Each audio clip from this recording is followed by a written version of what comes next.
Hello my dear students, welcome to the class. ഞാൻ അനു ഹരികുമാർ.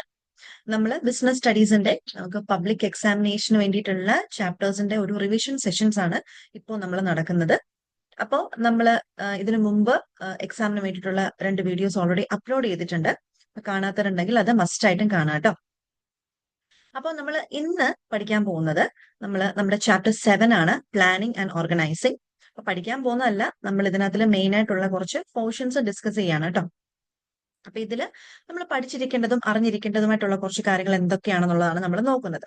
അപ്പൊ ഇതിൽ നമുക്ക് സ്ഥിരമായിട്ട് ചോദിക്കുന്ന ഒരു ക്വസ്റ്റ്യൻ ആണ് വാട്ട് ഈസ് പ്ലാനിങ്, അല്ലെങ്കിൽ ഡിഫൈൻ ദ ടേം പ്ലാനിങ്, അല്ലെങ്കിൽ what is the meaning of the term planning, അല്ലെങ്കിൽ write a short note on planning എന്നൊക്കെ പറഞ്ഞിട്ട് ചോദിക്കാറുണ്ട്.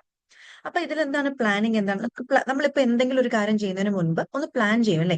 എന്താണ് ചെയ്യേണ്ടത്, എങ്ങനെയാണ് ചെയ്യേണ്ടത്, എപ്പോഴാണ് ചെയ്യേണ്ടത്, ആരൊക്കെയാണ് നമ്മുടെ കൂടെ വേണ്ടത്, അങ്ങനെയൊക്കെയുള്ള കാര്യങ്ങൾ അല്ലെ? അപ്പൊ ഫ്യൂച്ചർ ഡിസിഷൻസ് എടുക്കാൻ വേണ്ടിയിട്ട്, അല്ലെങ്കിൽ ഫ്യൂച്ചറിലേക്കുള്ള കാര്യങ്ങൾ, ബിസിനസ് ആണെങ്കിൽ ബിസിനസ്സിലുള്ള ഫ്യൂച്ചർ ആക്ടിവിറ്റീസിനെ കുറിച്ച് നമ്മൾ നേരത്തെ മുൻകൂട്ടി തീരുമാനിക്കുന്നതിനാണ് നമ്മൾ പ്ലാനിങ് എന്ന് പറയുന്നത് അല്ലെ? നാളെ അല്ലെങ്കിൽ മറ്റന്നാൾ അല്ലെങ്കിൽ ഇനിയുള്ള വരും ദിവസങ്ങളിൽ നമ്മുടെ ബിസിനസ്സിൽ എന്തൊക്കെ കാര്യങ്ങളാണ് വേണ്ടത്, നമുക്ക് എന്തൊക്കെ അസറ്റ്സ് ഇനി വേണം, നമുക്ക് ഹ്യൂമൻ റിസോഴ്സസിന്റെ ആവശ്യമുണ്ടോ, നമുക്ക് ഫൈനാൻസിന്റെ ആവശ്യമുണ്ടോ, എന്തൊക്കെ ആക്ടിവിറ്റീസ് ആണ് ചെയ്യേണ്ടത്, പുതിയതായിട്ട് എന്തൊക്കെയാണ് കൊണ്ടുവരേണ്ടത്, നമ്മുടെ റൂൾസും റെഗുലേഷൻസും ഒക്കെ എങ്ങനെയൊക്കെയാണ് നമുക്കൊന്ന് അപ്ഡേറ്റ് ചെയ്യേണ്ടത്, സെയിം മതിയോ, മാറ്റം വരുത്തണോ, ഇങ്ങനെയൊക്കെയുള്ള ഫ്യൂച്ചറിലേക്കുള്ള നമ്മളുടെ ബിസിനസ് ആക്ടിവിറ്റീസ് നമ്മൾ മുൻകൂട്ടി തീരുമാനിക്കുന്നതിനെയാണ് നമ്മൾ പ്ലാനിങ് എന്ന് പറയുന്നത്. ഓക്കെ, നമുക്ക് എന്താണെന്ന് നോക്കാം. ഇവിടെ കിടപ്പുണ്ട് പ്ലാനിങ് എന്ന് പറയുന്നത്. നോക്കിക്കേ, the planning may be defined as the process of setting future objectives and deciding on the vase and means of achieving dum. അപ്പം നാളെ എന്താണ് ചെയ്യേണ്ടത്, അല്ലെങ്കിൽ ഫ്യൂച്ചറിൽ നമ്മുടെ ബിസിനസ്സിൽ എന്താണ് ചെയ്യേണ്ടത് എന്ന് ആദ്യം തീരുമാനിക്കും. എന്നിട്ട് അതെങ്ങനെയാണ് ചെയ്യേണ്ടത്. നമുക്കിപ്പം നമുക്ക് മെയിൽ എക്സാം വരുന്നുണ്ട്, മെയിലേക്ക് പഠിക്കണം. അതാണ് നമ്മുടെ ഒബ്ജക്റ്റീവ്. അതെങ്ങനെയാണ് പഠിക്കേണ്ടത്, ഏതൊക്കെ ചാപ്റ്റേഴ്സ് ആണ് പഠിക്കേണ്ടത്, ഓരോ ചാപ്റ്ററിന് നമ്മൾ എത്ര എത്ര ഇമ്പോർട്ടൻസ് ആണ് കൊടുക്കേണ്ടത്, അപ്പം എപ്പോ എഴുന്നേക്കണം, എപ്പോ ഉറങ്ങണം, ഏത് ടൈമിൽ പഠിക്കണം, ഇങ്ങനെയൊക്കെ ചെയ്യില്ലേ? അപ്പൊ നമുക്കൊരു ഒബ്ജക്റ്റീവ്, ഒരു ഫ്യൂച്ചറിൽ നമുക്ക് അറ്റൈൻ ചെയ്യാനുള്ള ഒരു ഒബ്ജക്റ്റീവ് ഉണ്ടാവും. ആ ഒബ്ജക്റ്റീവിനെ അറ്റൈൻ ചെയ്യാൻ വേണ്ടിയിട്ട് ഏതൊക്കെ വഴികളിലൂടെയാണ് നമുക്ക് സഞ്ചരിക്കേണ്ടത്, ഏതൊക്കെ നമ്മൾ മണിച്ചിത്രത്താഴിൽ പറയത്തില്ലേ, ആരും സഞ്ചരിക്കാത്ത വഴികളിലൂടെ ഞാൻ സഞ്ചരിക്കും എന്നൊക്കെ പറയത്തില്ലേ, അങ്ങനെയൊന്നും അല്ല കേട്ടോ. അപ്പം എങ്ങനെ നമുക്ക് നമ്മുടെ ഒബ്ജക്റ്റീവ് അറ്റൈൻ ചെയ്യാം, അപ്പം ഈ വക കാര്യങ്ങൾ നേരത്തെ നമ്മൾ തീരുമാനിക്കുന്നതിനെയാണ് നമ്മൾ എന്തെന്ന് പറയുന്നത്, പ്ലാനിങ് എന്ന് പറയുന്നത്. ഓക്കെ, അപ്പം നമുക്കിവിടെ ഒരു M.E. ഹേർലി എന്ന് പറയുന്ന ഒരു ആള് പറഞ്ഞിട്ടുണ്ട്, നമുക്ക് planning is deciding in advance, മുൻകൂട്ടി തീരുമാനിക്കുക, അതിനെയാണ് പ്ലാനിങ് എന്ന് പറയുന്നത്. What is to be done in the future, എന്താണ് ഫ്യൂച്ചറിൽ നടത്തേണ്ടതെന്ന് മുൻകൂട്ടി തീരുമാനിക്കുന്നതിനെയാണ് നമ്മൾ പ്ലാനിങ് എന്ന് പറയുന്നത്. അപ്പൊ അതിൽ എന്തൊക്കെ വരാം? It involves the selection of objectives, policies, procedures, programmes from all the objectives. Policies വരാം, പ്രൊസീജിയേഴ്സ് വരാം, ഒബ്ജക്റ്റീവ്സ് വരാം. അപ്പൊ ഇതൊക്കെ എന്താണെന്നുള്ളത് നമ്മൾ പഠിക്കുന്നുണ്ട് കേട്ടോ. പോളിസീസും പ്രൊസീജിയേഴ്സും ഒബ്ജക്റ്റീവ്സും ഒക്കെ എന്താണെന്നുള്ളത് നമ്മൾ അത് ഇമ്പോർട്ടന്റ് ആണ്, അത് പഠിക്കണം. സോ അപ്പൊ അതാണ് പ്ലാനിങ് എന്ന് പറയുന്നത്. പിന്നെ നമുക്ക് ഇതിനകത്ത് നോക്കാനുള്ളത് ഫീച്ചേഴ്സ് ഓഫ് പ്ലാനിങ് ആണ്, അതും ചോദിക്കുന്ന ഒരു ക്വസ്റ്റ്യൻ ആണ്. അപ്പൊ അതിൽ ഫസ്റ്റ് ഫീച്ചർ ആണ്, it is A primary function of A management. ഒരു മാനേജ്മെന്റിനെ സംബന്ധിച്ച് ഏറ്റവും ആദ്യം നമ്മൾ ചെയ്യേണ്ട ഒരു കാര്യമാണ് പ്ലാനിങ്. നമുക്കൊരു പ്ലാനിങ് ഉണ്ടെങ്കിൽ മാത്രമേ, നമുക്ക് ഫ്യൂച്ചറിലേക്ക് ഒരു പ്ലാൻ ഇല്ലെന്നുണ്ടെങ്കിൽ എങ്ങനെയാണ് നമ്മൾ മുന്നോട്ട് പോവുക? അപ്പൊ അതൊരു പ്രൈമറി ഫംഗ്ഷൻ ആണ്, ഏറ്റവും ആദ്യം നമ്മുടെ മാനേജ്മെന്റിൽ നമ്മൾ നടപ്പാക്കുന്ന ഒരു ഫംഗ്ഷൻ ആണ് പ്ലാനിങ് എന്ന് പറയുന്നത്. Then it is goal oriented. അപ്പൊ എന്തിനാ ഈ പ്ലാനിങ് നടത്തുന്നത്? എന്തെങ്കിലും ഒരു കാര്യം അച്ചീവ് ചെയ്യണം എന്നുള്ള രീതിയിലാണ് നമ്മൾ പ്ലാനിങ് ചെയ്യുന്നത് അല്ലെ? അപ്പം അടുത്ത വർഷം ആവുമ്പോഴത്തേനും നമ്മുടെ ബിസിനസിന്റെ പ്രോഫിറ്റ് ഒരു 5 lakhs ആയിട്ട് കൂട്ടണം. അപ്പൊ നമ്മുടെ ഒബ്ജക്റ്റീവ് എന്താണ്, ഗോൾ എന്താണ്? പ്രോഫിറ്റ് 5 lakhs ആയിട്ട് കൂട്ടുക. അങ്ങനെ പ്രോഫിറ്റ് 5 lakhs ആയിട്ട് കൂട്ടണമെന്നുണ്ടെങ്കിൽ എന്തൊക്കെ കാര്യങ്ങൾ നമ്മൾ ചെയ്യണം? അപ്പൊ ഇതാണ് പ്ലാനിങ്. അപ്പൊ എന്തെങ്കിലും ഒരു ഗോൾ സെറ്റ് ചെയ്തുകൊണ്ടായിരിക്കും നമ്മൾ പ്ലാൻ ചെയ്യുന്നത്. അപ്പൊ അതൊരു ഗോൾ ഓറിയന്റഡ് പ്രോസസ് ആണ്. പിന്നെന്താണ്? Planning is pervasive. ഈ പെർവാസീവ് എന്നുള്ളൊരു ടേം എന്താണെന്ന് അറിയാമോ? പ്രവാസി എന്ന് പറയുന്നത് എന്താണ്? ഈ പ്ലാനിങ് എന്ന് പറയുന്നത് ഏതെങ്കിലും ഒരു മാനേജ്മെന്റിൽ അല്ലെങ്കിൽ ഏതെങ്കിലും ഒരു വിഭാഗത്തിൽ മാത്രം ഒതുങ്ങിക്കൂടുന്ന ഒരു കാര്യമാണോ പ്ലാനിങ് എന്ന് പറയുന്നത്? ഒരു ഓർഗനൈസേഷനെ സംബന്ധിച്ച് ഏതെങ്കിലും ഒരു ഡിപ്പാർട്ട്മെന്റിലുള്ള ആൾക്കാർ മാത്രം ചെയ്യുന്ന ഒരു കാര്യമാണോ പ്ലാനിങ്? അല്ല. പ്ലാനിങ് എന്ന് പറയുന്നത് എൻറ്റയർ ഓർഗനൈസേഷൻ പ്ലാൻ ചെയ്യുന്നുണ്ട്. എന്തെങ്കിലും നമ്മുടെ ഒരു കമ്പനി എന്ന് പറയുന്നത്, കമ്പനിയിൽ വർക്ക് ചെയ്യുന്ന A to Z ആൾക്കാരും അതിലുണ്ടാവും. അപ്പൊ എല്ലാരെയും കൂടെ ഉൾപ്പെടുത്തിക്കൊണ്ട് എല്ലാരും കൂടെ ഉള്ള ഒരു എന്താണ്, ഒരു കൂട്ടായിട്ടുള്ള ഒരു പ്രോസസ്സ് തന്നെയാണ് പ്ലാനിങ് എന്ന് പറയുന്നത്. ഏതെങ്കിലും ഒരു ഏതെങ്കിലും ഒരു വിഭാഗം മാത്രം ഉൾപ്പെടുന്ന ഒരു കാര്യമല്ല. പെർവാസീവ് എന്ന് പറയുന്നത് എന്താണ്? ഓർഗനൈസേഷൻ, എൻറ്റയർ ഓർഗനൈസേഷൻ അതിനകത്ത് പ്ലാനിങ്ങിൽ എന്ത് ചെയ്യുന്നുണ്ട്, ഇൻവോൾവ് ആണ്. എന്ന് വെച്ചാൽ എല്ലാവരും പ്ലാനിങ്ങിൽ ഏർപ്പെടുമെന്നല്ല ഉദ്ദേശിക്കുന്നത്. നമ്മുടെ ബിസിനസിന്റെ എല്ലാ ഏരിയാസും നമ്മൾ എന്ത് ചെയ്യുന്നുണ്ട്, പ്ലാനിങ്ങിൽ ഉൾപ്പെടുത്തുന്നുണ്ട്. ഇപ്പൊ ഫൈനാൻസ് ആകാം, മാർക്കറ്റിംഗ് ആകാം, ഹ്യൂമൻ റിസോഴ്സ് ആകാം, സെയിൽസ് ആകാം, പർച്ചേസ് ആകാം, എല്ലാ ഡിപ്പാർട്ട്മെന്റ്സിനെയും നമ്മൾ ഉൾപ്പെടുത്തിക്കൊണ്ടാണ് നമ്മൾ പ്ലാനിങ് നടത്തുന്നത്. So it's pervasive. അത് എൻറ്റയർ ഓർഗനൈസേഷനെ ബാധിക്കുന്ന ഒരു കാര്യമാണ്. ഓക്കെ, അപ്പൊ ഇവിടെ നമുക്ക് നോക്കിക്കേ, എല്ലാവരും എന്ന് പറയുമ്പോൾ നമുക്കറിയാം, നമുക്ക് ലെവൽസ് ഓഫ് മാനേജ്മെന്റ് പറയുന്നുണ്ട്. Top level management, middle level management, lower level management. അപ്പൊ ടോപ്പ് ലെവൽ മാനേജ്മെന്റ് പ്ലാൻ ചെയ്യുന്നുണ്ട്, മിഡിൽ ലെവൽ മാനേജ്മെന്റ് പ്ലാൻ ചെയ്യുന്നുണ്ട്, ലോവർ ലെവൽ മാനേജ്മെന്റ് പ്ലാൻ ചെയ്യുന്നുണ്ട്. ഓക്കെ, അപ്പൊ അതാണ് പെർവാസീവ് എന്ന് പറയുന്നത്. ഏതെങ്കിലും ഒരു ഫിക്സ്ഡ് ആയിട്ടുള്ള ഒരു പോർഷനിൽ നിൽക്കുമല്ല, പകരം അതെന്താണ്, സ്പ്രെഡ് ആണ്. എന്റെ ഓർഗനൈസേഷനിൽ അത് എന്ത് ചെയ്യുന്നുണ്ട്, പ്ലാനിങ് സ്പ്രെഡ് ചെയ്യുന്നുണ്ട്. Next one, planning is futuristic. Futuristic എന്ന് പറയുന്നത് എന്താണ്, നമ്മൾ ഫ്യൂച്ചറിലേക്കുള്ള കാര്യങ്ങളാണ് നമ്മൾ പ്ലാൻ ചെയ്യുന്നത്, അല്ലെ? ഫ്യൂച്ചറിലേക്കുള്ള ഇപ്പൊ എന്ത് ചെയ്യണം എന്നുള്ളത് നമ്മൾ ഇപ്പൊ എന്ത് ചെയ്യണം എന്നുള്ളത് പ്ലാൻ ചെയ്യുന്നുണ്ട്. പക്ഷേ മോർ ഇമ്പോർട്ടൻസ് നമ്മൾ കൊടുക്കുന്ന എന്തിനായിരിക്കും, ഫ്യൂച്ചറിലേക്കായിരിക്കും. ഫ്യൂച്ചറിസ്റ്റിക് ആണ്. ഫ്യൂച്ചറിൽ എന്താണ് നമ്മൾ ചെയ്യേണ്ടത്, ഫ്യൂച്ചറിൽ എങ്ങനെയാണ് നമ്മുടെ ഓർഗനൈസേഷൻ മുന്നോട്ട് പോവേണ്ടത്, ഫ്യൂച്ചറിൽ എന്തൊക്കെ കാര്യങ്ങളാണ് നമുക്ക് അറ്റൈൻ ചെയ്യേണ്ടത്, ഫ്യൂച്ചർ ഒബ്ജക്റ്റീവ്സ് അറ്റൈൻ ചെയ്യാൻ വേണ്ടിയിട്ട് നമ്മൾ ഇപ്പോൾ എന്താണ് ചെയ്യേണ്ടത്, ഇങ്ങനെയൊക്കെയുള്ള കാര്യങ്ങളാണ് നമ്മൾ പ്ലാനിൽ ചെയ്യുന്നത്. അതായത് നമ്മൾ മോർ ഇമ്പോർട്ടൻസ് അല്ലെങ്കിൽ മോർ പ്രിഫറൻസ് നമ്മൾ കൊടുക്കുന്ന എന്തിനായിരിക്കും, ഫ്യൂച്ചറിലേക്കായിരിക്കും. അപ്പൊ അതുകൊണ്ട് പ്ലാനിങ് എന്ന് പറയുന്നത് എന്താണ്, ഫ്യൂച്ചറിസ്റ്റിക് ആണ്. Okay, next one, planning is an intellectual activities. ഇതൊരു ഇന്റലക്ച്വൽ ആക്ടിവിറ്റി ആണ്. ഇന്റലക്ച്വൽ ആക്ടിവിറ്റി എന്ന് പറയുന്നത് എന്താണ്, നമുക്ക് കുറച്ച് സ്കിൽസ് വേണം, അല്ലെ? നമുക്ക് ഫ്യൂച്ചറിലേക്ക് ഇന്നതായിരിക്കും നടക്കാൻ പോകുന്നത് എന്ന് നമുക്കൊരു അറിവുണ്ടായിരിക്കണം. ഈ അറിവ് കിട്ടുന്നത് എങ്ങനെയാണ്, നമുക്ക് മാർക്കറ്റ് റിസർച്ച് ഒക്കെ നടത്തിയിട്ടാണ്. നമ്മൾ ബിസിനസ് എൻവയോൺമെന്റ്, നമ്മുടെ തേർഡ് ചാപ്റ്റർ നമ്മൾ പറഞ്ഞല്ലോ, ബിസിനസ് എൻവയോൺമെന്റ് നമ്മൾ കുറേ ഫാക്ടേഴ്സ് പറഞ്ഞിട്ടുണ്ടായിരുന്നു, അല്ലെ? ടെക്നോളജിക്കൽ എൻവയോൺമെന്റ് ഉണ്ട്, പൊളിറ്റിക്കൽ എൻവയോൺമെന്റ് ഉണ്ട്, നാച്ചുറൽ എൻവയോൺമെന്റ് ഉണ്ട്, ലീഗൽ എൻവയോൺമെന്റ് ഉണ്ട്, എക്കണോമിക് എൻവയോൺമെന്റ് ഉണ്ട്, അല്ലെ? ഈ എൻവയോൺമെന്റ് ഒക്കെ നമ്മൾ മനസ്സിലാക്കി അതിനകത്തിൽ വരുന്ന മാറ്റങ്ങൾ നമുക്ക് ഉൾക്കൊള്ളാൻ കഴിയണം. അതിൽ എന്തൊക്കെ മാറ്റങ്ങൾ വരാം, നാളെ ചിലപ്പോൾ ഈ ഒരു ഇത് സംഭവിക്കാൻ സാധ്യതയുണ്ട്, നാളെ ചിലപ്പോൾ ഇങ്ങനെ ടെക്നോളജി മാറാൻ സാധ്യതയുണ്ട് എന്നൊക്കെ നമുക്ക് മനസ്സിലാകണമെന്നുണ്ടെങ്കിൽ നമുക്ക് ബിസിനസ് എൻവയോൺമെന്റിനെ കുറിച്ച് നല്ലൊരു ധാരണ ഉണ്ടായിരിക്കണം. അങ്ങനെയാണെന്നുണ്ടെങ്കിൽ മാത്രമേ നമുക്ക് എന്ത് ചെയ്യാൻ പറ്റുള്ളൂ, പ്ലാനിങ് നമ്മുടെ പ്രോപ്പർ ആവുള്ളൂ. ഓക്കെ അല്ലേ? നമുക്ക് നമ്മുടെ എക്സാമിന്റെ ഡേറ്റ് എന്നാന്ന് അറിഞ്ഞാൽ മാത്രമല്ലേ ആ ഡേറ്റിലേക്ക് നമുക്ക് എല്ലാം പഠിച്ചു തീർക്കാൻ പറ്റുള്ളൂ.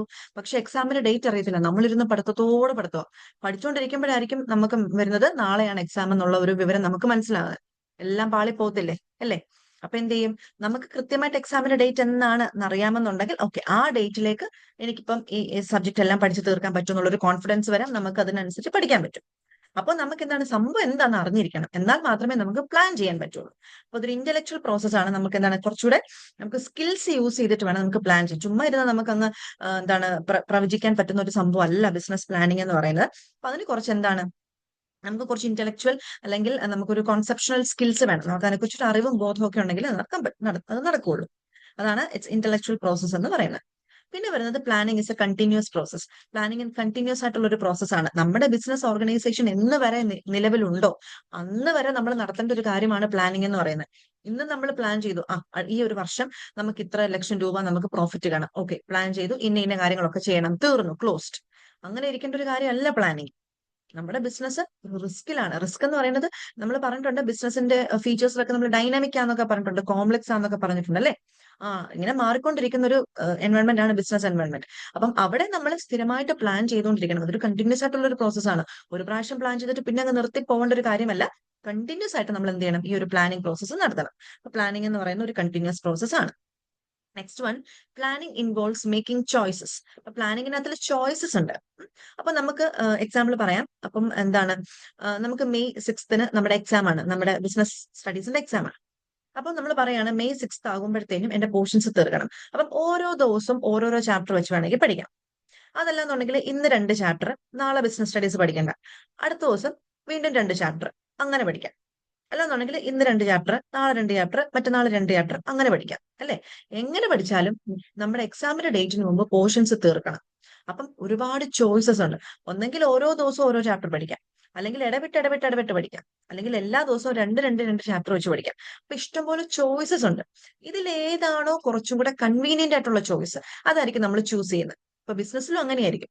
നമുക്ക് പ്രോഫിറ്റ് കിട്ടണം എന്നുള്ളതായിരിക്കും നമ്മുടെ ഗോള്. അപ്പൊ അതെങ്ങനെ നമുക്ക് വളരെ എളുപ്പത്തിൽ നമുക്ക് ഒരുപാട് നഷ്ടമൊന്നും കൂടാതെ പെട്ടെന്ന് കിട്ടാം എന്നുള്ളതാണ് ബിസിനസ് നോക്കുന്നത്. അപ്പൊ ഒരുപാട് ചോയ്സസ് ഉണ്ടാവും, ഏതൊക്കെ രീതിയിൽ നമുക്ക് അറ്റൈൻ ചെയ്യാം എന്നുള്ള കുറെ ഓൾട്ടർനേറ്റ് ചോയ്സസ് ഉണ്ടാവും. ആ ചോയ്സസിനകത്തുനിന്ന് ഏറ്റവും ബെസ്റ്റ് ആയിട്ടുള്ള ചോയ്സ് ആയിരിക്കും ഇവർ തിരഞ്ഞെടുക്കുന്നത്. അപ്പൊ എന്താണ് planning involves making choices. Last one is planning is flexible. Planning എന്ന് പറയുന്നത് ഫ്ലെക്സിബിൾ ആണ്. കാരണം എന്താ, നമ്മുടെ ബിസിനസ് ഓർഗനൈസേഷൻ കോംപ്ലക്സ് ആണ്, ഡൈനമിക് ആണ്, ഇങ്ങനെ മാറിക്കൊണ്ടേയിരിക്കും. ബിസിനസ് എൻവയോൺമെന്റിൽ ഉണ്ടാകുന്ന ചേഞ്ചസിനനുസരിച്ച് നമ്മുടെ ബിസിനസ്സിൽ നമ്മൾ നടത്തുന്ന പ്ലാനിങ്ങും നമ്മുടെ റൂൾസും ഒക്കെ എന്ത് ചെയ്യണം, നമ്മൾ ചെറുതായിട്ട് മാറ്റിക്കൊണ്ടേയിരിക്കണം. എന്നാൽ മാത്രമേ നമുക്ക് മുന്നോട്ട് പോകാൻ പറ്റുള്ളൂ, നിലനിന്ന് പോകാൻ പറ്റുള്ളൂ. അപ്പൊ പ്ലാനിങ് എന്ന് പറയുന്നത് ഫ്ലെക്സിബിൾ ആണ്. മാറ്റങ്ങൾക്കനുസരിച്ച് നമുക്ക് പ്ലാനിങ്ങിൽ നമുക്ക് എന്ത് ചെയ്യാം, മാറ്റങ്ങൾ വരുത്താം. റിജിഡ് ആയിട്ടുള്ള ഒരു റൂൾസ് ഒന്നും പ്ലാനിങ്ങിൽ ഇല്ല. ഇതാണ് നമ്മുടെ ക്യാരക്ടറിസ്റ്റിക് ഫീച്ചേഴ്സ്. അപ്പൊ ഇത് നമ്മൾ പഠിച്ചു വെച്ചിരിക്കുക. പിന്നെ ഇമ്പോർട്ടൻസ് ഓഫ് പ്ലാനിങ് ഉണ്ട്. അപ്പൊ എന്താണ് ഇമ്പോർട്ടൻസ് ഓഫ് പ്ലാനിങ്ങിൽ, നമുക്ക് ഇമ്പോർട്ടൻസ് ഓഫ് പ്ലാനിങ് വളരെ ഇമ്പോർട്ടന്റ് ആയിട്ടുള്ള ഒരു പോർഷൻ തന്നെയാണ്. പ്ലാനിങ്ങിൽ ഒട്ടുമിക്ക കാര്യങ്ങളെല്ലാം ഇമ്പോർട്ടന്റ് ആണ് കേട്ടോ. നെക്സ്റ്റ് വരുന്നത് ഇമ്പോർട്ടൻസ് ഓഫ് പ്ലാനിങ് ആണ്. ഇമ്പോർട്ടൻസ് ഓഫ് പ്ലാനിങ്ങിൽ ആദ്യത്തേതാണ് provides direction to action. Planning എന്ന് പറയുമ്പോൾ നമുക്ക് മുൻകൂട്ടി ധാരണ ഉണ്ടെങ്കിലല്ലേ നമുക്ക് മുന്നോട്ട് പോകാൻ പറ്റുള്ളൂ, അല്ലേ? അപ്പം എന്താണ്, ഫോർ എക്സാമ്പിൾ നമ്മളിപ്പോ ഏതെങ്കിലും ഒരു സ്ഥലത്തേക്ക് പോവാണ്. അപ്പം നമുക്കിപ്പോ ഒരു ഇന്റർവ്യൂ ഉണ്ടെങ്കിൽ നമുക്ക് ആദ്യമേ ആ സ്ഥലത്തിനെ കുറിച്ചൊരു ബോധം ഉണ്ടാവണം. ഇത് എവിടെയാണ് ഇന്റർവ്യൂ നടക്കുന്നത്, ഏത് സമയത്താണ് ഇന്റർവ്യൂ നടക്കുന്നത്, നമ്മുടെ വീട്ടിൽ നിന്നും ആ ഇന്റർവ്യൂ നടക്കുന്ന സ്ഥലത്തേക്ക് എത്ര ദൂരമുണ്ട്, എങ്ങനെ പോകാൻ പറ്റും, ബസ്സിന് പോകേണ്ട ബസ്സിലാണോ പോകേണ്ടത്, അതോ ട്രെയിനിന് പോകണോ, അല്ലെങ്കിൽ എത്ര ദൂരം നമ്മൾ സഞ്ചരിക്കണം, അതോ നമുക്ക് ബസ് റൂട്ടുള്ള സ്ഥലമല്ലേ അത്, എന്തെങ്കിലുമൊക്കെ നമുക്ക് അറിഞ്ഞിരിക്കണം. അപ്പൊ നേരത്തെ നമുക്ക് ഇതിനെക്കുറിച്ചൊക്കെയുള്ള ധാരണ ഉണ്ടെങ്കിൽ മാത്രമേ നമുക്ക് വീട്ടിൽ നിന്ന് ആ സമയത്ത് ഇറങ്ങാൻ പറ്റുള്ളൂ. ഇപ്പൊ ഒരു 2-3 മണിക്കൂർ പോകേണ്ട ഒരു ഡിസ്റ്റൻസ് ഉണ്ടെന്നുണ്ടെങ്കിൽ ഒരു 10 മണിക്കാണ് നമുക്ക് ഇന്റർവ്യൂ എന്ന് നമുക്ക് അറിഞ്ഞാൽ, നല്ല ദൂരം ഉണ്ടെന്നുണ്ടെങ്കിൽ നമുക്ക് ഒരു 6 മണിയാകുമ്പോൾ വീട്ടിൽ നിന്ന് ഇറങ്ങാം. അപ്പൊ കുറച്ച് നേരത്തെ എത്തും, അല്ലേ? അപ്പൊ നമുക്ക് ഇത് എവിടെയാ നടക്കുന്നതെന്ന് മാത്രം അറിയത്തുള്ളൂ. ഇത് എപ്പോഴാണ് നടക്കുന്നത്, നമ്മുടെ വീട്ടിൽ നിന്ന് എത്ര ദൂരം ഉണ്ട്, ഇതൊന്നും അറിയത്തില്ല. അപ്പൊ നമുക്ക് തോന്നുന്ന ടൈമിൽ ഇറങ്ങിയിട്ട് കാര്യമുണ്ടോ, ഇല്ല. അപ്പൊ നമുക്ക് എന്താണ് പ്ലാനിങ് എന്ന് പറയുന്നത്, കറക്റ്റ് ആയിട്ട് നമ്മുടെ ഗോൾ അച്ചീവ് ചെയ്യാൻ വേണ്ടിയിട്ടുള്ള എല്ലാ സ്റ്റെപ്സും നമുക്ക് പ്ലാനിങ്ങിലൂടെ കിട്ടുന്നുണ്ട്. ഇങ്ങനെ ചെയ്യണം, അങ്ങനെ ചെയ്യണം, എന്താണ് ചെയ്യേണ്ടത്, എപ്പോഴാണ് ചെയ്യേണ്ടത്, എല്ലാ കാര്യങ്ങളും നമുക്ക് പ്ലാനിങ്ങിലൂടെ നമുക്ക് കിട്ടും. അപ്പൊ അതൊരു ഡയറക്ഷൻ ആണ്, നമുക്ക് ജോലി ചെയ്യാൻ വേണ്ടിയിട്ടുള്ള ഒരു ഡയറക്ഷൻ നമുക്ക് പ്ലാനിങ് തരുന്നുണ്ട്. അപ്പൊ അതാണ് first importance. Next one, planning reduces risk and uncertainty. Planning എന്ന് പറയുന്നത് നമ്മൾ പറഞ്ഞു ഫ്യൂച്ചറിസ്റ്റിക് ആണ്, അല്ലെ? ഫ്യൂച്ചറിൽ ഉണ്ടാവാൻ പോകുന്ന കാര്യങ്ങൾ നമ്മൾ മുൻകൂട്ടി ഒന്ന് പ്രവചിക്കുകയാണ്, ഫോർകാസ്റ്റ് ചെയ്യാണ്, അല്ലെ? അപ്പൊ ഫോർകാസ്റ്റ് ചെയ്യുകയും അതിനനുസരിച്ചുള്ള തീരുമാനങ്ങൾ എടുക്കുകയാണ് നമ്മൾ ചെയ്യുന്നത്. അപ്പൊ നമുക്ക് ഫ്യൂച്ചറിൽ വരാൻ സാധ്യതയുള്ള റിസ്കിനെയും അൺസർട്ടനിറ്റീസിനെയും ഒക്കെ നമുക്ക് ഒരു പരിധി വരെ നമുക്ക് എന്ത് ചെയ്യാം, കുറയ്ക്കാൻ പറ്റും. നമുക്ക് മാറ്റാൻ പറ്റില്ല. ഈ നാച്ചുറൽ കലാമിറ്റീസ്, ഇപ്പൊ ചിലപ്പോൾ ഫ്ലഡോ ഈ കൊറോണ പോലുള്ള സംഭവങ്ങളൊക്കെ വന്നപ്പോൾ നമുക്കൊന്ന് പ്രവചിക്കാൻ പറ്റുന്ന ഒരു കാര്യം അല്ലായിരുന്നു, അല്ലെ? നമ്മുടെ ലാൻഡ് സ്ലൈഡ്, വയനാട്ടിൽ സംഭവിച്ച ആ ഒരു ലാൻഡ് സ്ലൈഡ്, അതൊന്നും നമ്മൾ പ്രവചിച്ച കാര്യങ്ങളൊന്നും അല്ല. അത് പ്രകൃതിയായിട്ട് നമുക്ക് തന്ന ഓരോരോ ശിക്ഷകളാണ്. അപ്പൊ അതൊന്നും നമുക്ക് പറ്റത്തില്ല. പക്ഷെ ബിസിനസ്സിൽ ഉണ്ടാവുന്ന, ഫ്യൂച്ചറിൽ ഉണ്ടാവാൻ സാധ്യതയുള്ള റിസ്കോ അൺസർട്ടനിറ്റീസോ ഒക്കെ നമുക്ക് ഒരു വിധത്തിൽ, ഒരു തരത്തിൽ നമുക്ക് പ്ലാനിങ്ങിലൂടെ റെഡ്യൂസ് ചെയ്യാൻ പറ്റും. അപ്പൊ അതാണ് second importance. Third one, helps in achieving coordination and facilitates control. അപ്പൊ പ്ലാനിംഗ് എന്ന് പറയുമ്പോൾ നമ്മൾ പറഞ്ഞു അതെന്താണ്, പെർവാസീവ് ആണെന്ന് പറഞ്ഞു. കാരണം പ്ലാനിങ്ങിൽ എല്ലാ ഡിപ്പാർട്ട്മെന്റ്സിനെ നമ്മൾ ഇൻക്ലൂഡ് ചെയ്തുകൊണ്ടാണ് നമ്മൾ പ്ലാൻ ചെയ്യുന്നത്. അപ്പൊ അതുകൊണ്ട് എന്താണ്, അവിടെ ഒരു കോർഡിനേഷൻ, എല്ലാവരും തമ്മിലുള്ള ഒരു കോർഡിനേഷൻ, എല്ലാവർക്കും നമ്മുടെ ബിസിനസിന്റെ ഗോൾസിനെ കുറിച്ചും അതെങ്ങനെയാണ് അറ്റൈൻ ചെയ്യുന്നതിനെ കുറിച്ചൊക്കെ ഒരു ധാരണ കിട്ടും പ്ലാനിങ്ങിലൂടെ. ഒരു കോർഡിനേഷൻ അവിടെ നടക്കും. അതുപോലെ തന്നെ നമുക്ക് കൺട്രോൾ ചെയ്യാനും എളുപ്പമായിരിക്കും. എല്ലാവരും ഇങ്ങനെ ഓരോന്നോരോന്നോരോന്നും പറഞ്ഞു കൊടുക്കേണ്ട ഒരു കാര്യം വരത്തില്ല. കാരണം പ്ലാനിംഗ് എന്ന് പറയുമ്പോൾ നമ്മൾ എൻറ്റയർ ഓർഗനൈസേഷനെ നമ്മൾ മുൻനിർത്തിക്കൊണ്ടാണ് പ്ലാനിങ് നടത്തുന്നത്. അപ്പോൾ അവിടെ ഒരു കോർഡിനേഷനും കൺട്രോളും ഓട്ടോമാറ്റിക്കലി അവിടെ വരുന്നുണ്ട്. Okay, then planning facilitates decision making. അപ്പൊ നമുക്ക് പ്ലാനിങ് നാളെ അല്ലെങ്കിൽ ഈ ഒരു വർഷം നമുക്ക് ഇതാണ് ചെയ്യേണ്ടത്, അപ്പൊ ഇതാണ് ചെയ്യേണ്ട ഒരു ഗോൾ സെറ്റ് ചെയ്ത് കഴിഞ്ഞാൽ എന്താണ്, നമുക്ക് ഇത് ചെയ്യാം, ഇങ്ങനെ ചെയ്യാം, അല്ലെങ്കിൽ അങ്ങനെ ചെയ്യാം, അല്ലെങ്കിൽ ഇന്ന് ഇത് ചെയ്താൽ നമുക്ക് കുറച്ച് ദിവസം കഴിയുമ്പോൾ നമുക്ക് അതിന്റെ ഒരു പോസിറ്റീവ് റിസൾട്ട് കിട്ടും എന്നൊക്കെ നമുക്ക് ഒരു ഡിസിഷൻ എടുക്കാനായിട്ട് പ്ലാനിങ് നമ്മളെ സഹായിക്കുന്നുണ്ട്. Next one, planning leads to economy and efficiency in operations. Planning ഉണ്ടെന്നുണ്ടെങ്കിൽ നമ്മുടെ ഓർഗനൈസേഷനിൽ നടക്കുന്ന ആക്ടിവിറ്റീസ് നമുക്ക് പ്രോപ്പറായിട്ട് നമുക്ക് അലൈൻ ചെയ്യാം, അസൈൻ ചെയ്യാം. പ്രോപ്പറായിട്ട് നമുക്ക് ആക്ടിവിറ്റീസിനെ നമുക്ക് നമുക്ക് ചെയ്യാൻ പറ്റും. കാരണം നമുക്ക് പ്ലാനിങ് ഉണ്ടെന്നുണ്ടെങ്കിൽ നമുക്ക് ഓരോ ദിവസവും നമ്മുടെ ബിസിനസ്സിൽ എന്തൊക്കെയാണ് നടത്തേണ്ടത്, എങ്ങനെയാണ് നടക്കേണ്ടതെന്നുള്ളൊരു ഐഡിയ നമുക്ക് ഉണ്ടാവും. അപ്പൊ അതിനനുസരിച്ച് നമുക്ക് ബിസിനസ് ആക്ടിവിറ്റീസിനെ നമുക്ക് എന്ത് ചെയ്യാം, ഓർഗനൈസ് ചെയ്യാം. അപ്പൊ നമുക്ക് എന്ത് ചെയ്യാൻ പറ്റില്ല, വേസ്റ്റേജ് ഓഫ് ടൈം അല്ലെങ്കിൽ ഓവർലാപ്പിംഗ് ഓഫ് വർക്ക്സ്, അതുപോലുള്ള കുറച്ച് പ്രശ്നങ്ങൾ നമുക്ക് എന്ത് ചെയ്യാൻ പറ്റും, നമുക്ക് ഒഴിവാക്കാൻ പറ്റും. Next one, planning is necessary to facilitate control. ഇത് തന്നെയാണ് നമ്മൾ നേരത്തെ പറഞ്ഞത്. നമുക്ക് കൃത്യമായിട്ട് പ്ലാനിങ് ഉണ്ടെന്നുണ്ടെങ്കിൽ നമുക്ക് നമ്മുടെ എംപ്ലോയീസിനെ പ്രോപ്പറായിട്ട് കൺട്രോൾ ചെയ്യാം, നമുക്ക് മാനേജ് ചെയ്യാം. ഫൈനാൻഷ്യൽ റിസോഴ്സസ്, നമ്മുടെ കയ്യിൽ പൈസ ഉണ്ടെന്നുണ്ടെങ്കിൽ അതിനെ നമുക്ക് പ്രോപ്പറായിട്ട് നമുക്ക് അതിനെ മാനേജ് ചെയ്യാൻ പറ്റും. ഓക്കെ, അപ്പൊ നമുക്കൊരു കൺട്രോൾ നമുക്ക് അവിടെ പ്രോപ്പറായിട്ട് കിട്ടുന്നുണ്ട് പ്ലാനിങ്ങിലൂടെ. And the last one, planning begins with the determination of objectives and directed towards the achievement. Planning actually നമ്മൾ എന്തിനാ നടത്തുന്നത്? നമ്മുടെ ഒബ്ജക്റ്റീവ് എന്താണ്, നമുക്ക് നേടിയെടുക്കേണ്ട ലക്ഷ്യം എന്താണ് എന്ന് നമുക്ക് മനസ്സിലാക്കാനും അതെങ്ങനെയാണ് ആ ലക്ഷ്യം നേടിയെടുക്കേണ്ടത് എന്നുള്ള വഴികൾ കണ്ടുപിടിക്കാനുമാണ് നമ്മൾ പ്ലാനിങ് നടത്തുന്നത്. ഓക്കെ, അപ്പൊ ഇതാണ് ഇമ്പോർട്ടൻസ് എന്ന് പറയുന്നത്. പിന്നെ നമുക്ക് പറയാനുള്ളത് ലിമിറ്റേഷൻസ് ഓഫ് പ്ലാനിങ് ആണ്. ഇതും ഏറെക്കുറെ ഇമ്പോർട്ടന്റ് ആയിട്ടുള്ള ഒരു കാര്യം തന്നെയാണ്. ലിമിറ്റേഷൻ നിങ്ങളോട് റൈറ്റ് ടു ലിമിറ്റേഷൻസ് അല്ലെങ്കിൽ റൈറ്റ് ടു ഇമ്പോർട്ടൻസ് എന്നൊക്കെ പറഞ്ഞിട്ടായിരിക്കും ക്വസ്റ്റ്യൻസ് വരുന്നത്. ഈ പറഞ്ഞ പോയിന്റ്സ് എല്ലാം ഒന്നും പഠിക്കാൻ പറ്റുന്ന ഇല്ലെന്നുണ്ടെങ്കിലും ഒരു 4-5 പോയിന്റ്സ് എങ്കിലും, ഒരു മിനിമം ഒരു 4 പോയിന്റ്സ് എങ്കിലും നിങ്ങൾ പഠിച്ചു വെച്ചിരിക്കുക കേട്ടോ. നമുക്ക് ലിമിറ്റേഷൻസ് നമുക്ക് നോക്കാം. ലിമിറ്റേഷൻസിനകത്തിൽ ഫസ്റ്റ് വൺ ആണ് റിജിഡിറ്റി ആണ്. അപ്പം എന്താണ്, അപ്പം റിജിഡിറ്റി എന്ന് പറയുന്നത് നമുക്ക് പ്ലാനിങ് അറിയാം. നമുക്ക് പ്ലാനിങ് ഒരു എന്താണ് ഡൈനമിക് ആണ്, ഫ്ലെക്സിബിൾ ആണെന്നൊക്കെ നമുക്ക് പറഞ്ഞിട്ടുണ്ടായിരുന്നു. അപ്പം ആക്ച്വലി ഈ ഒരു പ്ലാന് വരുമ്പോഴത്തേനും എന്ത് പറ്റുന്നുണ്ട്, നമുക്ക് മാനേജ്മെന്റിലെ ആക്ടിവിറ്റീസ് കുറച്ചുകൂടെ ഒരു എന്താണ് ഒരു റിജിഡ് ഫ്രെയിംവർക്കിലാകും. ഒരു ആക്ടിവിറ്റീസിന്റെ റിജിഡ് ഫ്രെയിംവർക്ക്, അതായത് നമുക്കിപ്പം ഒരു വർഷം കൊണ്ട് നമ്മുടെ പ്രോഫിറ്റ് ഇത്രയും കൂട്ടണം എന്നുണ്ടെങ്കിൽ, നമ്മളിപ്പോ ഒരു മാനുഫാക്ചറിങ് ഫേം ആണെന്നുണ്ടെങ്കിൽ നമ്മുടെ സെയിൽസ് കൂട്ടണം. അപ്പൊ സെയിൽസ് ഡിപ്പാർട്ട്മെന്റിനോട് പറയും, നിങ്ങൾ നിങ്ങളുടെ സെയിൽസ് ആക്ടിവിറ്റീസ് ഒക്കെ കുറച്ചും കൂടെ ഒന്ന് ബൂസ്റ്റപ്പ് ചെയ്യണം, കുറച്ചും കൂടെ സെയിൽസ് വർദ്ധിപ്പിക്കണം എന്നൊക്കെ പറഞ്ഞ് നമ്മൾ സെയിൽസ് ഡിപ്പാർട്ട്മെന്റിനോട് കുറച്ചൊരു ഇത് കൊടുക്കും. അപ്പം അവർക്കൊരു സിമ്പിൾ ആയിട്ട് പറഞ്ഞു കഴിഞ്ഞാൽ നിങ്ങൾക്ക് അറിയായിരിക്കും, ഈ എന്താണ് ലൈഫ് ഇൻഷുറൻസ് കോർപ്പറേഷനിലൊക്കെ വർക്ക് ചെയ്യുന്ന, LICയിലൊക്കെ വർക്ക് ചെയ്യുന്ന ഏജൻസിനൊക്കെ കണ്ടിട്ടില്ലേ? അപ്പൊ അവർക്ക് എങ്ങനെയാ പൈസ കിട്ടുന്നത്? അവർ എത്രത്തോളം ഇൻഷുറൻസ് പോളിസി എടുപ്പിക്കുന്നു അതിനനുസരിച്ചായിരിക്കും. അപ്പൊ ഇവരുടെ ഹയർ ഓഫീഷ്യൽസ് ഇവരിങ്ങനെ വിളിച്ചുകൊണ്ടിരിക്കും, പോളിസി എടുപ്പിച്ചോ എന്ന് പറയുന്നത് വിളിച്ചുകൊണ്ടിരിക്കും. അപ്പൊ ഇവരുടെ ഉദ്ദേശം എന്താ? ഇവർക്ക് ഇത്ര പോളിസി കിട്ടണം, അതാണ് അവരുടെ ഗോൾ. അപ്പൊ അതിന് വേണ്ടിയിട്ട് ഇവരിങ്ങനെ പ്രഷറൈസ് ചെയ്തുകൊണ്ടിരിക്കും. അപ്പൊ ഈ പ്ലാൻ അല്ലെങ്കിൽ നമ്മുടെ പ്ലാനിങ് വരുമ്പോൾ നമുക്ക് എന്താണ് എങ്ങനെയാണ് ചെയ്യേണ്ടതെന്നുള്ളൊരു റൂള് വരും. ആ റൂള് ഒരുപക്ഷെ ചിലപ്പോൾ എന്ത് ചെയ്യാം, നമ്മുടെ മാനേജ്മെന്റ് ആക്ടിവിറ്റീസിനെ ചിലപ്പോൾ ഒന്ന് ടൈറ്റൻ ചെയ്യാം. നേരത്തെ ഫ്രീ ആയിട്ടിരുന്നത് ഇപ്പൊ നമുക്കൊരു ഗോൾ അച്ചീവ് ചെയ്യണം, അപ്പൊ അതിനു വേണ്ടിയിട്ട് നമ്മൾ കഷ്ടപ്പെടണം. അപ്പൊ എന്ത് ചെയ്യാം, കുറച്ചുകൂടെ ഒന്ന് റിജിഡ് ആക്കാം. എക്സാം അടുക്കുമ്പോഴല്ല നമ്മൾ പഠിക്കാനുള്ള ആ ഒരു ഇത് വരുന്നത്. അതിനു മുമ്പ് നമ്മൾ ഇങ്ങനെ ചാടി പറഞ്ഞ് നടക്കുമായിരിക്കും. എക്സാം ഇങ്ങനെ അടുക്കാറാകുമ്പോൾ നമ്മൾ എന്തെങ്കിലും ഉറക്കം ഇല്ലാതിരുന്ന് ടെൻഷൻ അടിച്ചിരുന്ന് പഠിക്കുമല്ലേ, അത് തന്നെ സംഭവം. അപ്പൊ അതാണ് റിജിഡിറ്റി എന്നാണ്, അതൊരു ലിമിറ്റേഷൻ ആണ്. പിന്നെ എന്താണ്, പ്രോബബിലിസ്റ്റിക് ആണ്. പ്രോബബിലിസ്റ്റിക് എന്ന് പറയുന്നത് എന്താ, നമുക്ക് ഉറപ്പുണ്ടോ നാളെ ഇത് തന്നെയാണ് സംഭവിക്കാൻ പോകുന്നതെന്ന് ഉറപ്പുണ്ടോ? ഇല്ല, നമ്മൾ ജസ്റ്റ് അസ്യൂം ചെയ്യാണ്, നാളെ ഇതായിരിക്കും നടക്കുന്നതെന്ന് നമ്മൾ അസ്യൂം ചെയ്യാണ്. അപ്പൊ നമ്മൾ പ്ലാൻ ചെയ്യുന്നതെല്ലാം കറക്റ്റ് ആവണമെന്നൊന്നും നിർബന്ധമൊന്നുമില്ല, അല്ലെ? നമ്മൾ പ്ലാൻ ചെയ്യുന്നത് കറക്റ്റ് ആണെന്ന് നിർബന്ധമൊന്നുമില്ല, ചിലപ്പോ പാളിപ്പോകാം. അതൊരു പ്രോബബിലിസ്റ്റിക് ആണ്. നമ്മൾ പറഞ്ഞില്ല, കയ്യാലപ്പുറത്തെ തേങ്ങ എന്ന് പറയത്തില്ല, ഒന്നെങ്കിൽ ഇങ്ങോട്ടും വീഴാം അങ്ങോട്ടും വീഴാം. ചിലപ്പോൾ നമ്മുടെ ഉദ്ദേശം ശരിയായിരിക്കാം, ചിലപ്പോൾ നമ്മുടെ ഉദ്ദേശം ചിലപ്പോൾ തെറ്റിപ്പോകാം, വോട്ടെവർ. അപ്പൊ അതൊരു പ്രോബബിലിസ്റ്റിക് ആയിട്ടുള്ള ഒരു ആക്ടിവിറ്റി ആണ്. അത് നമുക്ക് ഉറപ്പൊന്നുമില്ല, പക്ഷെ നമ്മൾ പ്ലാൻ ചെയ്യുന്നു, അത്രേ ഉള്ളൂ. അപ്പൊ അതൊരു പ്രോബബിലിസ്റ്റിക് ആണ്, അപ്പൊ അതൊരു ലിമിറ്റേഷൻ ആണ്. Next one, expensive and time consuming. ഇപ്പൊ ഈ പ്ലാനിങ് എന്ന് പറയുന്നത് നമുക്ക് ചുമ്മാ ഇരുന്ന് എന്തെങ്കിലും ഒന്ന് പ്ലാൻ എന്തെങ്കിലും ഒന്ന് പറഞ്ഞാൽ തീരുന്ന ഒരു കാര്യമല്ല. അത് കുറച്ച് എക്സ്പെൻസീവ് ആണ്, ടൈം കൺസ്യൂമിങ് ആണ്. സമയമെടുത്ത് നമ്മുടെ ബിസിനസ് ഓർഗനൈസേഷനെ കുറിച്ചും ബിസിനസ് എൻവയോൺമെന്റിനെ കുറിച്ചും ഒക്കെ പഠിച്ച് മനസ്സിലാക്കിയാൽ മാത്രമേ നമുക്ക് കൃത്യമായിട്ടൊരു പ്ലാനിങ് നടത്താൻ പറ്റുള്ളൂ. അത് എക്സ്പെൻസീവ് ആണ്, നമുക്ക് അതിനുള്ള പഠനം, അതിന് വേണ്ടുന്ന കാര്യങ്ങൾ. ഓക്കെ, അപ്പൊ നമുക്ക് പ്ലാനിങ്ങിന് വേണ്ടിയിട്ട് പ്രോപ്പർ ആയിട്ടുള്ള നമുക്ക് ആൾക്കാരെ വിളിച്ചു കൂട്ടണം, മീറ്റിംഗ്സ് കണ്ടക്ട് ചെയ്യണം. അപ്പൊ ഇതൊക്കെ എക്സ്പെൻസീവുമാണ്, ഒരുപാട് സമയം എടുക്കുന്ന ഒരു കാര്യവുമാണ്. അപ്പൊ അതെന്താണ്, ഒരു ലിമിറ്റേഷൻ ആണ്. Next one, delay in actions. അപ്പൊ നമുക്കറിയാം, പ്ലാനിങ് എന്ന് പറയുന്ന ഒരു ടൈം കൺസ്യൂമിങ് പ്രോസസ് ആയതുകൊണ്ട് തന്നെ പെട്ടെന്ന് എന്തെങ്കിലും ഒരു കാര്യം വന്നു കഴിഞ്ഞാൽ എന്ത് ചെയ്യും, നമുക്ക് പ്ലാനിങ് പ്രോപ്പർ ആയിട്ട് നമുക്ക് നടത്താൻ പറ്റില്ല.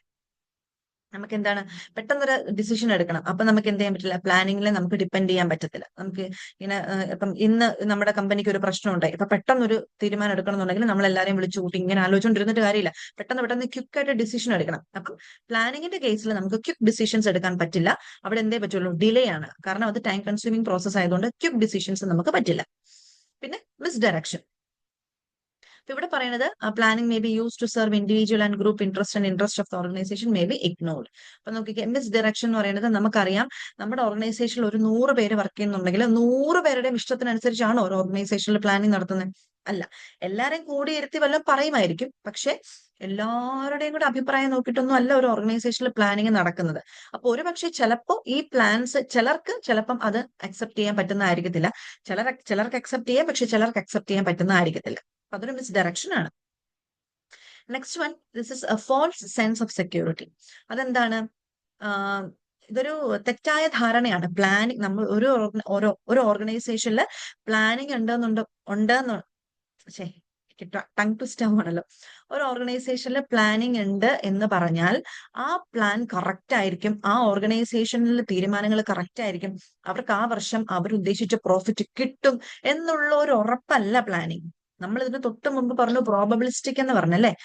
കയ്യാലപ്പുറത്തെ തേങ്ങ പോലെ, ചിലപ്പോ നടക്കും ചിലപ്പം നടക്കത്തില്ല, അങ്ങനെ. അപ്പം അതുകൊണ്ട് തന്നെ നമുക്ക് അതിനകത്തൊരു ഒരു ഒരു ഒരു നമുക്കൊരു അല്ലെങ്കിൽ ഒരു സെർട്ടനിറ്റി കണ്ടുപിടിക്കാൻ പറ്റാത്തത് കൊണ്ട് ഇതൊരു ഉറപ്പായിട്ടുള്ള ഒരു കാര്യമല്ല പ്ലാനിങ് എന്ന് പറയുന്നത്. ഇത് ദേ നടക്കുള്ളൂ എന്ന് നമുക്ക് പറയാൻ പറ്റത്തില്ല. ഒരു ഫോൾസ് സെൻസ് ഓഫ് സെക്യൂരിറ്റി ആണ്. നമ്മളിത് പ്രൊട്ടക്റ്റഡ് അല്ല. നമ്മുടെ ബിസിനസ് ഒരിക്കലും പ്ലാനിങ് നടന്നു എന്ന് പറഞ്ഞുകൊണ്ട് നമ്മുടെ ബിസിനസ് ഒരിക്കലും പ്രൊട്ടക്റ്റഡ് അല്ല, നമ്മുടെ സെക്യൂർഡ് അല്ല. ജസ്റ്റ് നമ്മളൊരു ഒരു അസംഷൻ നടത്തുന്നു എന്ന് മാത്രമേ ഉള്ളൂ പ്ലാനിങ്ങിലൂടെ. അത് അസംഷൻ നടത്താൻ വേണ്ടിയിട്ട് നമ്മൾ ഒരുപാട് കഷ്ടപ്പെടണം, നമുക്ക് ഒരുപാട് അറിവുണ്ടാവണം, നമുക്ക് സ്കിൽ ഉണ്ടാവണം, നമുക്ക് നോളജ് ഒക്കെ ഉണ്ടാവണം. പക്ഷെ അതെന്തല്ല, അതൊരു സർട്ടൺ ആയിട്ടുള്ള ഒരു കാര്യമല്ല. അതാണ് ഫോൾസ് സെൻസ് ഓഫ് സെക്യൂരിറ്റി എന്ന് പറയുന്നത്. ഓക്കെ, അപ്പൊ ഇതാണ് പ്ലാനിങ്ങിൽ നമുക്ക് പഠിക്കാനുള്ളത്. പിന്നെ നിങ്ങൾക്ക് പഠിക്കാനുള്ളത് നെക്സ്റ്റ് വൺ പ്ലാനിങ് പ്രോസസ് ആണ്. പ്ലാനിങ് പ്രോസസ് ഇമ്പോർട്ടന്റ് ആണ്. പ്ലാനിങ് പ്രോസസ്സ് നിങ്ങൾക്ക് പഠിക്കണം. അത് ഈ ഒരു ഫ്ലോ ചാർട്ട് നിങ്ങൾക്ക് കണ്ട് ഈ ഒരു ഫ്ലോ ചാർട്ട് നിങ്ങൾക്ക് മനസ്സിലാക്കി വെക്കുക. പ്ലാനിങ് നടത്തുന്നത് എങ്ങനെയാണ് എന്നുള്ളത് നിങ്ങൾക്ക് അറിഞ്ഞിരിക്കണം കേട്ടോ. അപ്പൊ അതിൽ ആദ്യത്തേതാണ് എസ്റ്റാബ്ലിഷ്മെന്റ് ഓഫ് ഒബ്ജക്റ്റീവ്സ്. നമുക്ക് എന്താണ് അറ്റൈൻ ചെയ്യേണ്ടത്, നമ്മുടെ ലക്ഷ്യം എന്താണെന്നുള്ളത് നമുക്ക് ആദ്യം നമ്മൾ മനസ്സിലാക്കാം. അപ്പം ഈ വർഷം നമുക്ക് 5 ലക്ഷം രൂപ പ്രോഫിറ്റ് കിട്ടണം എന്നുള്ളതാണ് നമ്മുടെ ഒബ്ജക്റ്റീവ്. അപ്പൊ അത് നമ്മൾ സെറ്റ് ചെയ്ത് വെക്കുക. ഇനി മേക്കിംഗ് അസംഷൻസ്. അപ്പൊ എന്താണ്, നമ്മൾ എന്തൊക്കെയാണ് നമ്മള് നമ്മുടെ ഇപ്പോഴത്തെ നമ്മുടെ ബിസിനസിന്റെ ഒരു സ്ഥിതിഗതി എന്താണ്, നമ്മൾക്ക് ആ 5 ലക്ഷം രൂപ നമുക്ക് അറ്റൈൻ ചെയ്യാനുള്ള ഒരു സിറ്റുവേഷൻ നമുക്കിപ്പോ നമ്മുടെ ബിസിനസ്സിനുണ്ടോ, നമുക്ക് നാളെ അത് അറ്റൈൻ ചെയ്യാൻ പറ്റുമോ എന്നൊക്കെയുള്ള കാര്യങ്ങൾ നമ്മൾ നോക്കണം. ബിസിനസിന്റെ എൻവയോൺമെന്റിനെ കുറിച്ചും ബിസിനസ് പ്രിമൈസസിനെ കുറിച്ചും നമുക്കൊരു ധാരണ വരുത്തും. പ്രിമൈസസ് എന്താണെന്നുള്ളത് നമ്മൾ ഇനി പഠിക്കുന്നുണ്ട് കേട്ടോ. പ്രിമൈസസ് എന്ന് പറഞ്ഞു കഴിഞ്ഞാൽ നമ്മുടെ ഫ്യൂച്ചർ ബിസിനസ് എൻവയോൺമെന്റ് ആണ്. ബിസിനസ് എൻവയോൺമെന്റ് എന്താണെന്ന് നിങ്ങൾക്കറിയാം. ഫ്യൂച്ചർ ബിസിനസ് എൻവയോൺമെന്റ്, ഭാവിയിൽ ഉണ്ടാകാൻ പോകുന്ന ബിസിനസിനെ കുറിച്ചാണ് ഭാവിയിലുള്ള ബിസിനസ് എൻവയോൺമെന്റിനെയാണ് നമ്മൾ ബിസിനസ് പ്രിമൈസസ് എന്ന് പറയുന്നത്. കാരണം പ്ലാനിങ് എന്ന് പറയുന്നത് നമ്മൾ ഫ്യൂച്ചറിസ്റ്റിക് ആണ്, ഫ്യൂച്ചറിനെ കുറിച്ചുള്ള കാര്യങ്ങളാണ് നമ്മൾ പ്ലാൻ ചെയ്യുന്നത്. അപ്പൊ ഫ്യൂച്ചറിൽ നമ്മുടെ ബിസിനസിനെ ബാധിക്കാൻ സാധ്യതയുള്ള ചുറ്റുപാടുകളെയാണ് നമ്മൾ ബിസിനസ് പ്രിമൈസസ് എന്ന് പറയുന്നത്. അപ്പൊ അങ്ങനെയുള്ള കാര്യങ്ങളെ കുറിച്ച് നമ്മൾ ഓർത്ത് വെക്കും. അതൊക്കെ നമ്മൾ മനസ്സിലാക്കി എന്നുവെച്ചാൽ അതിനെക്കുറിച്ചൊക്കെ നമ്മൾ ചിന്തിക്കും. എന്നിട്ട് എന്ത് ചെയ്യും, ഐഡന്റിഫൈങ് ഓൾട്ടർനേറ്റീവ്സ്. എങ്ങനെയൊക്കെ നമുക്ക് ഈ പറയുന്ന 5 ലക്ഷം രൂപ ഈ വർഷം നമുക്ക് പ്രോഫിറ്റ് കിട്ടണമെന്നുള്ളതാണല്ലോ നമ്മുടെ ഒബ്ജക്റ്റീവ്. അത് ഏതൊക്കെ വഴിയിലൂടെ നമുക്ക് അറ്റൈൻ ചെയ്യാൻ പറ്റും. നമുക്ക് ഇപ്പം നിലവിലുള്ള പ്രൊഡക്റ്റ് മാറ്റിയിട്ട് പുതിയ പ്രൊഡക്റ്റ് നമ്മൾ ഉണ്ടാക്കേണ്ട കാര്യമുണ്ടോ, അതോ ഇപ്പോഴത്തേനേക്കാളും കുറച്ചും കൂടെ സെയിൽസ് കൂട്ടിയാൽ മതിയോ, അതോ നമുക്ക് ഇപ്പൊ നിലവിലുള്ള പ്രൊഡക്റ്റിൽ എന്തെങ്കിലും മാറ്റങ്ങൾ വരുത്തേണ്ടതായിട്ടുണ്ടോ, അല്ലാന്നുണ്ടെങ്കിൽ നമുക്ക് വേറെ ആൾക്കാരെ, കുറച്ചുകൂടെ സ്കിൽഡ് ആയിട്ടുള്ള ആൾക്കാരെ നമ്മൾ റിക്രൂട്ട് ചെയ്യണോ, ഇങ്ങനെയൊക്കെയുള്ള കുറെ ഓൾട്ടർനേറ്റീവ്സ് എന്ത് ചെയ്യും, നമ്മൾ ഐഡന്റിഫൈ ചെയ്യും. എന്നിട്ട് ഇവാലുവേഷൻ ഓഫ് ഓൾട്ടർനേറ്റീവ്സ്. ഇനി ഓരോ ഓൾട്ടർനേറ്റീവ്സിനെ എടുത്ത് അതിന്റെ മെറിറ്റ്സും ഡിമെറിറ്റ്സും നമ്മൾ പഠിക്കും. പുതിയ പ്രൊഡക്റ്റ് ഇറക്കണം, അതാണ് ആദ്യത്തെ ഓൾട്ടർനേറ്റീവ്. അപ്പൊ അതെടുക്കുക. അപ്പൊ അത് നമ്മളെ കൊണ്ട് സാധ്യമാണോ, നമ്മുടെ കയ്യിൽ അതിനുള്ള പൈസയുണ്ടോ, അപ്പം പുതിയ പ്രൊഡക്റ്റ് ഇറക്കിയാലും നമ്മുടെ പ്രൊഡക്റ്റിന് ഡിമാൻഡ് ഉണ്ടാവുമോ, അതല്ല ഇപ്പോഴുള്ള പ്രൊഡക്റ്റിന് ചെറിയ മാറ്റങ്ങൾ വരുത്തിയാൽ മതി, അത് മതിയോ, അതിന്റെ മെറിറ്റ്സും ഡിമെറിറ്റ്സും. അതല്ല കുറച്ചും കൂടെ സ്കിൽഡ് ആയിട്ടുള്ള ആൾക്കാരെ റിക്രൂട്ട് ചെയ്യണം, അപ്പൊ അതിന്റെ മെറിറ്റ്സും ഡിമെറിറ്റ്സും. അപ്പൊ ഇവരെടുക്കുന്ന ഓരോ ഓൾട്ടർനേറ്റീവ്സിന്റെയും മെറിറ്റ്സും ഡിമെറിറ്റ്സും നല്ല ഡീപ്പായിട്ട് അതിനെക്കുറിച്ച് പഠിക്കും. എന്നിട്ട് എന്താണ്, selecting the course of action. ഏറ്റവും ബെസ്റ്റ് ആയിട്ടുള്ള ഒരു ഓൾട്ടർനേറ്റീവ് നമ്മൾ തിരഞ്ഞെടുക്കും. അതെന്ത് ചെയ്യും, അത് നമ്മൾ സെലക്ട് ചെയ്യും. ഏറ്റവും ബെസ്റ്റ് ആയിട്ടുള്ള ഒരു ഓൾട്ടർനേറ്റീവ് നമുക്ക് എന്താണോ നമ്മുടെ ഒബ്ജക്റ്റീവിനെ അറ്റൈൻ ചെയ്യാൻ വേണ്ടിയിട്ട് നമുക്ക് ഏറ്റവും നല്ല രീതിയിൽ എങ്ങനെയാണോ മുന്നോട്ട് പോകാൻ പറ്റുന്നത്, ആ ഒരു ഓൾട്ടർനേറ്റീവിനെ നമ്മൾ എന്ത് ചെയ്യും, സെലക്ട് ചെയ്യും. Next one implementation. അതിനെന്ത് ചെയ്യും, നമ്മൾ പ്രാബല്യത്തിൽ കൊണ്ടുവരും, നമ്മൾ അതിനെ ഇംപ്ലിമെന്റ് ചെയ്യും. Next review and follow up. അപ്പം ഇത് ആ ഒരു പ്ലാൻ അനുസരിച്ച് അല്ലെങ്കിൽ നമ്മുടെ ആ ഒരു ഓൾട്ടർനേറ്റീവിനനുസരിച്ച് നമ്മുടെ കമ്പനിയുടെ ആക്ടിവിറ്റീസ് മുന്നോട്ട് പോകും. ഇടയ്ക്കിടയ്ക്ക് എന്ത് ചെയ്യും, നമ്മൾ ചെക്ക് ചെയ്തുകൊണ്ടേയിരിക്കും. കറക്റ്റ് ആണോ, നമ്മുടെ അടുത്ത തീരുമാനം കറക്റ്റ് ആണോ, നമ്മുടെ ബിസിനസ് ആക്ടിവിറ്റീസ് ഒക്കെ കറക്റ്റ് ആയിട്ടാണോ പോകുന്നത്, ഇങ്ങനെയൊക്കെയുള്ള കാര്യങ്ങൾ നമ്മൾ എന്ത് ചെയ്യും, ചെക്ക് ചെയ്തുകൊണ്ടേയിരിക്കും. അപ്പൊ അതാണ് റിവ്യൂ ആൻഡ് ഫോളോ അപ്പ് എന്ന് പറയുന്നത്. അപ്പൊ ഇത് ഇമ്പോർട്ടന്റ് ആണ്, ഇത് നിങ്ങൾ പഠിച്ചു വെക്കുക. ഓക്കെ, പിന്നെ നമുക്ക് ഇതിനകത്ത് പഠിക്കാനുള്ള കാര്യമാണ്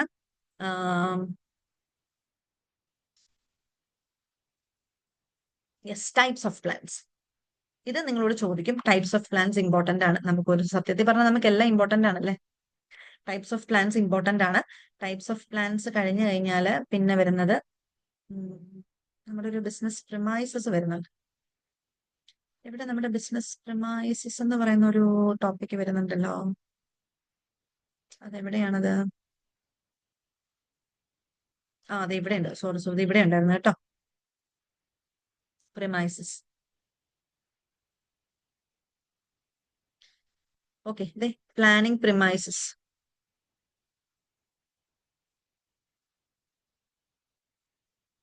പ്ലാനിങ് പ്രിമൈസസ് എന്ന് പറയുന്നത് നമ്മുടെ ബിസിനസ്സിനെ സംബന്ധിക്കുന്ന ഫ്യൂച്ചർ ബിസിനസ് എൻവയൺമെന്റിനെയാണ് പറയുന്നത് പ്ലാനിങ് പ്രിമൈസസ് എന്ന് പറയുന്നത്. പ്രിമൈസസ് എന്ന് പറയുന്നത് എൻവയൺമെന്റ്, ബിസിനസ് എൻവയൺമെന്റ്. അത് എക്സ്റ്റേണലും ആകാം, ഇന്റേണലും ആകാം. എക്സ്റ്റേണൽ എന്ന് പറയുന്നത് എന്തൊക്കെയാകാം? ദേ നോക്കിക്കോളൂ. എക്സ്റ്റേണൽ എന്ന് പറയുന്നത് ഇത് ഇവിടെ കിടപ്പുണ്ട്. കണ്ടീഷൻസ് ഔട്ട്സൈഡ് ദ ബിസിനസ്, ബിസിനസിന് പുറത്തുള്ള കാര്യങ്ങളാണ് എക്സ്റ്റേണൽ പ്രിമൈസസ് എന്ന് പറയുന്നത്. നമ്മൾ പറഞ്ഞിട്ടില്ലേ, എന്താണ്, ടെക്നോളജിക്കൽ എൻവയൺമെന്റ് വരാം, പൊളിറ്റിക്കൽ എൻവയൺമെന്റ് വരാം, നമ്മുടെ കസ്റ്റമേഴ്സിന്റെ ടേസ്റ്റ് ആൻഡ് പ്രിഫറൻസസ് മാറാം, പിന്നെ പ്രൈസ് ഓഫ് റോ മെറ്റീരിയൽസിന് ചേഞ്ചസ് വരാം, ഗവൺമെന്റ് പോളിസീസ് മാറാം. ഇതൊക്കെയാണ് എക്സ്റ്റേണൽ പ്രിമൈസസ്. ഇന്റേണൽ പ്രിമൈസസ് എന്ന് പറയുന്നത് എന്താണ്? Conditions prevailing inside the organisation or within the organisation. അതായത് നമ്മുടെ ബിസിനസ്സിന് ഉള്ളിൽ നമുക്ക് വരുന്ന കാര്യങ്ങൾ, അതായത് ബിസിനസ്സിലെ ഉള്ളിൽ എന്തെങ്കിലും വർക്കേഴ്സുമായിട്ടുള്ള ഇഷ്യൂസ് വരാം, നമ്മുടെ ബിസിനസ്സിൽ ഇപ്പോൾ നമ്മൾ നിലവിൽ കൊണ്ടുപോകുന്ന ടെക്നോളജീസ്, ടെക്നിക്സ്, നമ്മുടെ ഇപ്പോഴത്തെ ഒരു ഫൈനാൻഷ്യൽ സ്റ്റെബിലിറ്റി, ഇതൊക്കെയാണ് ഇന്റേണൽ പ്രിമൈസസ് എന്ന് പറയുന്നത്. ഈ പ്രിമൈസസ് എന്ന് പറയുന്നത് ബിസിനസ് എൻവയൺമെന്റിനെ കുറിച്ചാണ് പറഞ്ഞത്. അത് പുറത്തുള്ളതും ബിസിനസ്സിന് പുറത്തുള്ളതും ബിസിനസ്സിനകത്തുള്ളതുമാണ്. ഈ ബിസിനസ് പ്ലാനിങ് പ്രിമൈസസ് എന്ന് പറഞ്ഞു കഴിഞ്ഞാൽ നമുക്ക് പ്ലാനിങ് നടത്താൻ വേണ്ടിയിട്ട് നമ്മൾ എന്താണ്, അതായത് ഫ്യൂച്ചറിസ്റ്റിക് ആണല്ലോ പ്ലാനിങ്. അപ്പൊ ഫ്യൂച്ചറിലേക്കുള്ള പ്ലാനിങ് നടത്തുമ്പോൾ നമ്മൾ കണക്കിലെടുക്കുന്ന നമ്മുടെ ഫ്യൂച്ചർ ബിസിനസ് എൻവയൺമെന്റിനെയാണ്, അത് ബോത്ത് എക്സ്റ്റേണൽ ആൻഡ് ഇന്റേണൽ വരും. അതിനെയാണ് നമ്മൾ പ്ലാനിങ് പ്രിമൈസസ് എന്ന് പറയുന്നത്. ഓക്കെ, ക്ലിയർ ആണല്ലോ. നെക്സ്റ്റ് നമ്മൾ പഠിക്കാൻ പോകുന്നത് നമ്മുടെ ടൈപ്സ് ഓഫ് പ്ലാൻ ആണ്. ടൈപ്സ് ഓഫ് പ്ലാൻ ഇമ്പോർട്ടന്റ് ആണ് കേട്ടോ. ടൈപ്സ് ഓഫ് പ്ലാനിൽ നിങ്ങൾക്ക് എന്താണ് objective, difference between objective and strategy, ഇങ്ങനെയൊക്കെ പറഞ്ഞ് ചോദിക്കാം. അപ്പൊ നമുക്ക് നോക്കാം എന്താന്നുള്ളത്. ഒബ്ജക്റ്റീവ് എന്ന് പറയുന്നത് ആർ ദ എൻഡ് റിസൾട്ട് ആണ്. അത് മനസ്സിലാക്കി വെക്കുക. ഒബ്ജക്റ്റീവ് എന്ന് പറയുന്നത് നമുക്ക് എന്താണോ അച്ചീവ് ചെയ്യേണ്ടത് അതിനെയാണ് ഒബ്ജക്റ്റീവ് എന്ന് പറയുന്നത്. ഓക്കെ, ഈ ഒരു ഒബ്ജക്റ്റീവ് അച്ചീവ് ചെയ്യാൻ വേണ്ടിയിട്ടാണ് നമ്മൾ ബാക്കിയുള്ള കാര്യങ്ങളെല്ലാം, ബാക്കിയുള്ള പ്ലാൻസും നമ്മൾ ഈ ഒരു ഒബ്ജക്റ്റീവിനെ അച്ചീവ് ചെയ്യാൻ വേണ്ടിയിട്ടാണ് ചെയ്യുന്നത്. അപ്പം ഈ ഒബ്ജക്റ്റീവ്സ് എന്ന് പറയുന്നത് എൻഡ് റിസൾട്ട് ആണ്. Okay, then strategy. സ്ട്രാറ്റജി എന്ന് പറയുന്നത് എന്താണ്? ഇവിടെ കിടപ്പുണ്ട്, നമുക്ക് സിമ്പിൾ ആയിട്ടുള്ളത് നോക്കി. It is A strategy is A comprehensive plan which indicates the decide future of an organisation. ഇതൊരു കോംപ്രിഹെൻസീവ് പ്ലാൻ ആണ്. നമുക്ക് നമ്മുടെ ഒബ്ജക്റ്റീവിനെ അച്ചീവ് ചെയ്യാൻ വേണ്ടിയിട്ട് നമ്മൾ ഏത് വഴിയാണ് തിരഞ്ഞെടുക്കുന്നത്, ഏത് രീതിയിലാണ് നമ്മളത്, ഏത് വഴിയിലൂടെയാണ് നമ്മൾ സഞ്ചരിക്കുന്നത്, ഏത് വഴിയാണ് തിരഞ്ഞെടുക്കുന്നത് എന്ന് പറയാം. ഇവിടെ എക്സാമ്പിൾ പറയുന്നുണ്ട്, നോക്കിക്കേ. Tata adopted the strategy of attracting even middle income group to purchase cheaper car. അപ്പൊ നോക്കിക്കേ, ഈ നമുക്ക് നാനോ കാർ എന്ന് പറയുന്ന ഈ ഒരു കാർ നമ്മുടെ ടാറ്റ ഇൻട്രൊഡ്യൂസ് ചെയ്തെന്തിനാണ്? വലിയ വിലയുള്ള ലക്ഷറി കാർ ഒന്നും വാങ്ങിക്കാൻ സാധ്യത അത്ര വരുമാനം ഇല്ലാത്ത ഒരു മിഡിൽ ഇൻകം ഗ്രൂപ്പുകാർക്ക് പക്ഷെ കാറിൽ സഞ്ചരിക്കണം എന്നുള്ള രീതിയിലാണ് ടാറ്റ ഈ ഒരു കാർ ഇറക്കിയത്, അല്ലെ? അപ്പൊ അത് അവരുടെ സ്ട്രാറ്റജിയാണ്. അതാണ് സ്ട്രാറ്റജി. ഒരു കോംപ്രിഹെൻസീവ് പ്ലാൻ ആണ് അവരുടെ ഒരു ബിസിനസ് മുന്നോട്ട് കൊണ്ടുപോകണം. ഇപ്പൊ ഈ നാനോ കാർ വന്നതിലൂടെ എത്രയോ പേരാണ് കാർ വാങ്ങിയത്, അല്ലെ? അപ്പം നമ്മുടെ ടാറ്റ ഗ്രൂപ്പിന്റെ എന്ത് കാറാണ്, ഈ നാനോ കാറാണ് വിറ്റുപോയിട്ടുള്ളത്, അല്ലെ? അപ്പൊ അത് അവരുടെ ഒരു സ്ട്രാറ്റജിയാണ്, ഒരു കോംപ്രിഹെൻസീവ് പ്ലാൻ ആണ്. നമ്മുടെ ഈ ഒരു ബിസിനസ് എൻവയൺമെന്റിനെ എങ്ങനെ ഫേസ് ചെയ്യണം, ഏത് ഐഡിയ ഉപയോഗിച്ച് നമ്മൾ ഇതിനെ ഫേസ് ചെയ്യണം, ഏത് ടാർഗറ്റ് ഗ്രൂപ്പിനെയാണ് നമ്മൾ നോക്കേണ്ടത്, ഏത് കസ്റ്റമറിനെയാണ് അല്ലെങ്കിൽ ഏത് ഗ്രൂപ്പ് ഓഫ് കസ്റ്റമേഴ്സിനെയാണ് നമ്മൾ ഫോക്കസ് ചെയ്യേണ്ടത്, ആർക്ക് വേണ്ടിയിട്ടാണ് നമ്മൾ പ്രൊഡക്റ്റ് പ്രൊവൈഡ് ചെയ്യേണ്ടത്, അങ്ങനെയൊക്കെയുള്ള ഒരു കോംപ്രിഹെൻസീവ് പ്ലാൻ തിരഞ്ഞെടുക്കുന്നതിനാണ് നമ്മൾ സ്ട്രാറ്റജി എന്ന് പറയുന്നത്. Okay, next one, policy. Policy എന്ന് പറയുന്നത് എന്താണ്? It is A general statement that guides business decision making. നമുക്ക് ഡിസിഷൻ എടുക്കണം, നമുക്ക് സ്ട്രാറ്റജി ഉണ്ട്, നമുക്കൊരു ഇന്ന രീതിയിൽ വേണം പോകേണ്ടത്. അപ്പം നമുക്ക് എക്സാം ആണ് നമുക്ക് അടുത്ത മാസം. അപ്പൊ ഈ എക്സാമിലേക്ക് എങ്ങനെയാണ് ഞാൻ പഠിച്ചു തുടങ്ങേണ്ടത്, ഏത് രീതിയിലാണ് എന്റെ സ്റ്റഡി പ്ലാൻ, എങ്ങനെയാണ്, എനിക്കൊരു ടൈം ടേബിൾ സെറ്റ് ചെയ്യണം. ആ ടൈം ടേബിൾ അനുസരിച്ചാണ് ഞാൻ പഠിക്കേണ്ടത്, എങ്ങനെയാണ് പഠിക്കേണ്ടത്, അതാണ് സ്ട്രാറ്റജി. ഓക്കെ, അപ്പം അതാണ് സ്ട്രാറ്റജി. അപ്പൊ പോളിസി എന്ന് പറയുന്നത് എന്താണ്? നമുക്ക് ഡിസിഷൻ മേക്കിംഗ്. അപ്പൊ ഇന്ന് രാവിലെ എഴുന്നേൽക്കണം, ഇന്ന് എപ്പോ പല്ല് തേക്കണം, എപ്പോ കഴിക്കണം, എപ്പോ പഠിച്ചു തുടങ്ങണം. സ്ട്രാറ്റജി എന്ന് പറയുന്നത് എക്സാമിന് മുൻപ് പോർഷൻസ് കംപ്ലീറ്റ് ചെയ്യുക, ഓരോ ദിവസവും രണ്ട് ചാപ്റ്റർ വെച്ച് പഠിക്കുക, അതാണ് സ്ട്രാറ്റജി. ഇനി ഈ 2 ചാപ്റ്റർ എപ്പോഴാണ് പഠിക്കേണ്ടത്, അതാണ് നമ്മുടെ പോളിസി. രാവിലെ പഠിക്കണോ, ഉച്ചയ്ക്ക് പഠിക്കണോ, രാത്രി പഠിക്കണോ, അതോ വൈകുന്നേരം പഠിക്കണോ, അല്ലെങ്കിൽ ബ്രേക്ക്ഫാസ്റ്റ് കഴിഞ്ഞ് പഠിക്കണോ, ബ്രേക്ക്ഫാസ്റ്റിന് മുമ്പ് പഠിക്കണോ, ഇതൊക്കെയാണ് പോളിസി. അതൊരു ജനറൽ സ്റ്റേറ്റ്മെന്റ് ആണ്. നമുക്ക് ഡിസിഷൻ മേക്കിങ്ങിന് വേണ്ടിയിട്ട് നമുക്ക് ഒരു തീരുമാനം എടുക്കാൻ വേണ്ടിയിട്ട് നമ്മൾ സഹായിക്കുന്ന സ്റ്റേറ്റ്മെന്റ്സ് ആണ് പോളിസീസ് എന്ന് പറയുന്നത്. ഓക്കെ, അപ്പൊ നമുക്ക് ഒബ്ജക്റ്റീവ്സിനെ അറ്റൈൻ ചെയ്യാനായിട്ട് നമുക്ക് തീരുമാനങ്ങൾ എടുക്കാൻ സഹായിക്കുന്ന കുറച്ച് ഗൈഡ് ലൈൻസിനെയാണ് നമ്മൾ എന്തെന്ന് പറയുന്നത് പോളിസി എന്ന് പറയുന്നത്. അപ്പൊ ഒബ്ജക്റ്റീവും സ്ട്രാറ്റജിയും പോളിസി എന്താണെന്നുള്ളത് മനസ്സിലായല്ലോ. Yes. Next one procedures. Procedures എന്ന് പറയുമ്പോൾ എങ്ങനെയാണ് നമുക്ക് ഈ പറയുന്നത്, നമുക്ക് ഓരോ ദിവസവും 2 ചാപ്റ്റർ വെച്ച് പഠിക്കണം. അതാണ് സ്ട്രാറ്റജി. എപ്പോഴാണ് പഠിക്കേണ്ടത്? രാവിലെ എഴുന്നേൽക്കുന്നു, പല്ല് തേക്കുന്നു, ഭക്ഷണം കഴിക്കുന്നു, പിന്നെ എന്താണ്, പഠിച്ചു തുടങ്ങുന്നു, ഈ സമയത്ത് പഠിക്കുന്നു. അതാണ് നമ്മുടെ പോളിസി. ഇനി എന്തെങ്കിലുമൊക്കെ പഠിച്ചാൽ മതിയോ? ഇല്ല. നമുക്ക് ആദ്യമേ നമുക്ക് ഫസ്റ്റ് നമ്മുടെ ബിസിനസ് അല്ലെങ്കിൽ പ്ലാനിങ് ആൻഡ് ഓർഗനൈസിംഗ് എന്നുള്ള ചാപ്റ്റർ ആണ് നമുക്ക് ആദ്യം തുടങ്ങേണ്ടത്. അപ്പൊ ആദ്യം എന്ത് വേണം? ആദ്യം ഒരു ബുക്കൊക്കെ എടുത്തു വെക്കണം, നമ്മുടെ ടെക്സ്റ്റ് ബുക്കൊക്കെ എടുത്തു വെക്കണം, നമുക്കൊരു പേപ്പറും പേനയും ഒക്കെ എടുത്തു വെക്കണം. ഏത് ചാപ്റ്റർ മുതൽ പഠിക്കണം, ഏതാണ് ഇമ്പോർട്ടന്റ് എന്നുള്ളത് ഒരു സ്റ്റെപ്പ് ബൈ സ്റ്റെപ്പ് ആയിട്ട് നമ്മൾ പഠിക്കുന്നുണ്ട്. പ്രൊസീജിയേഴ്സ്. ഓക്കെ, എങ്ങനെയാണ് പഠിക്കേണ്ടത്? ഇപ്പൊ ഏതിലൂടെയൊക്കെയാണ് നമുക്ക് പഠിക്കേണ്ടത്? നമുക്ക് ക്ലാസ് കണ്ടു പഠിക്കണോ, അതോ അതിന്റെ കൂട്ടത്തിൽ തന്നെ ടെക്സ്റ്റ് ബുക്ക് നോക്കി പഠിക്കണോ? അതെ, നമുക്ക് നമുക്കൊരു പോളിസി ഉണ്ട്, ഇപ്പൊ പഠിക്കണം. ആ ഒരു പഠനം സ്റ്റാർട്ട് ചെയ്യാൻ വേണ്ടിയിട്ടുള്ള കുറച്ച് ഗൈഡ് ലൈൻസ്, അതിനെയാണ് നമ്മൾ പ്രൊസീജിയേഴ്സ് എന്ന് പറയുന്നത്. മനസ്സിലായോ? നിങ്ങളിപ്പോ ഈ ഒരു ഇഗ്നോയിൽ നിങ്ങൾക്ക് ഇപ്പൊ ക്ലാസ് സ്റ്റാർട്ട് ചെയ്തപ്പോ നിങ്ങൾ ചുമ്മാ കയറി ഇരുന്ന് പഠിക്കാനാണ് തുടങ്ങിയത്? അല്ല, ഇതിനു മുമ്പ് കുറച്ച് പ്രോസസ്സ് ഉണ്ടായിരുന്നു അല്ലെ? നിങ്ങൾ രജിസ്റ്റർ ചെയ്തു, നിങ്ങൾക്ക് പിന്നെ അതിന്റെ കാര്യങ്ങളെല്ലാം അഡ്മിഷൻ എടുത്തു അല്ലെ? ബാക്കിയുള്ള കുറച്ച് ഫോർമാലിറ്റീസും ഡോക്യുമെന്റേഷനും ഒക്കെ കഴിഞ്ഞിട്ടാണ് നിങ്ങൾ പഠിക്കാൻ തുടങ്ങിയത്. അപ്പൊ ഒരു കുറച്ച് പ്രൊസീജിയേഴ്സ് കഴിഞ്ഞിട്ടാണ്, കുറച്ച് സ്റ്റെപ്സ് ഒക്കെ കഴിഞ്ഞിട്ടാണ് നിങ്ങൾ പഠിക്കാൻ തുടങ്ങിയത്. അതാണ് പ്രൊസീജിയേഴ്സ് എന്ന് പറയാം. ഓക്കെ, സോ അതാണ് പ്രൊസീജിയർ എന്ന് പറയുന്നത്. ഒരു സ്റ്റെപ്പ് ബൈ സ്റ്റെപ്പ്, ഒരു സീക്വൻസ് ഓഫ് വർക്ക് ആണ്. ഇത് കഴിഞ്ഞിട്ട് ഇത് കഴിഞ്ഞിട്ട് ഇത്, അങ്ങനെ അങ്ങനെ ഒരു സ്റ്റെപ്പ് ബൈ സ്റ്റെപ്പ് വർക്ക് ചെയ്യണം നമ്മൾ. അപ്പൊ അതിനാണ് പ്രൊസീജിയേഴ്സ് എന്ന് പറയാം. Next one methods. ഏത് മെത്തേഡാണ് നമ്മൾ യൂസ് ചെയ്യേണ്ടത്? മെത്തേഡ്സ് എന്ന് പറയുന്നത് ഇപ്പൊ ഒരു ബിസിനസിനെ സംബന്ധിച്ച് ഏത് മെത്തേഡാണ്? ക്യാപിറ്റൽ സെന്റേർഡ് ആണോ, അതോ ഹ്യൂമൻ സെന്റേർഡ് ആണോ? അതായത് നമുക്ക് എന്താണ്, മെഷീൻസ് യൂസ് ചെയ്തിട്ട് വേണോ നമ്മുടെ വർക്ക് തുടങ്ങാൻ, അതോ ഹ്യൂമൻ ബീങ്സ് മതിയോ, ഹ്യൂമൻ റിസോഴ്സസ് മതിയോ? ഏത് മെത്തേഡിലൂടെയാണ് നമ്മൾ ചെയ്യേണ്ടത്? മെഷീൻസ് യൂസ് ചെയ്യണോ, ഹ്യൂമൻസ് മതി, അത് രണ്ടും കൂടെ ഒരുമിച്ച് നിർത്തി വേണോ ചെയ്യാൻ? അപ്പം ഏത് മെത്തേഡാണ് നമ്മൾ ഉപയോഗിക്കേണ്ടത് എന്നുള്ളത് ബിസിനസ് നോക്കുന്നുണ്ട്. അപ്പം മെത്തേഡ് എന്ന് പറയുന്നത് എന്താ? It is a plan which determines how different activities are, നമ്മുടെ പെൻ എവിടെ, how different activities are, activities of procedures are completed. അപ്പൊ നമ്മൾ പ്രൊസീജിയറിൽ നമുക്ക് ഓരോ സ്റ്റെപ്പ് ബൈ സ്റ്റെപ്പ് ആക്ഷൻ നമ്മൾ എടുത്തു വെച്ചിട്ടുണ്ട്. ഈ ഓരോ സ്റ്റെപ്പ് ബൈ സ്റ്റെപ്പ് ആക്ഷനും എങ്ങനെയാണ് ഇത് കംപ്ലീറ്റ് ചെയ്യേണ്ടത്? അത് മെഷീൻസ് യൂസ് ചെയ്യണോ, അത് ഹ്യൂമൻ റിസോഴ്സസ് മതിയോ, അതോ ഇവർ രണ്ടും വേണോ? അങ്ങനെയൊക്കെ ഉള്ളത്. ഓക്കെ, അപ്പം വർക്കേഴ്സിനാണെന്നുണ്ടെങ്കിൽ അവർക്ക് എന്തൊക്കെ കാര്യങ്ങളാണ്, അവരുടെ കയ്യിൽ എന്ത് ടൂൾസ് ആണ് കൊടുക്കേണ്ടത്? അല്ല, മെഷീൻസ് ആണെന്നുണ്ടെങ്കിൽ മെഷീൻസിന്റെ അടുത്ത് എത്ര പേര് നിൽക്കണം? ഇങ്ങനെയൊക്കെയുള്ള മെത്തേഡ്സ് എങ്ങനെ നമുക്കത് ചെയ്തു തീർക്കാം, അതാണ് മെത്തേഡ്സ്. അപ്പൊ അതൊരു പ്ലാൻ ആണ്. Next one rule. റൂൾ എന്ന് പറയുന്നത് എന്താണ്? റൂൾ എന്ന് പറയുന്നത് it's clearly indicate what to be done and what is not to be done in a particular situation. ഒരു പെർട്ടിക്കുലർ സിറ്റുവേഷൻസിൽ എന്താണ് ചെയ്യേണ്ടത്, എന്താണ് ചെയ്യരുതാത്തത്. ഇപ്പോൾ ഒരു മെഷീന്റെ അടുത്ത് നിൽക്കുകയാണ്. മെഷീൻസിന്റെ അടുത്ത് നിന്ന് വർക്ക് ചെയ്യുന്ന സമയത്ത് മെഷീൻസിന് അറിയാമോ അടുത്ത് മനുഷ്യർ നിൽപ്പുണ്ട്, വളരെ ശാന്തമായിട്ട് വർക്ക് ചെയ്യണമെന്ന് മെഷീൻസിന് അറിയാമോ? ഇല്ല. അപ്പൊ മെഷീൻസിന്റെ അടുത്ത് വർക്ക് ചെയ്യുമ്പോൾ നമ്മൾ എന്താണ് പാലിക്കേണ്ടത്? നിങ്ങൾ ഗ്ലൗസ് ധരിക്കണം, നിങ്ങൾ സേഫ്റ്റി മെഷേഴ്സ് ധരിക്കണം എന്നൊക്കെയുള്ള കാര്യങ്ങൾ ഒരു റൂളാണ് അല്ലേ? അതൊരു റൂളാണ്.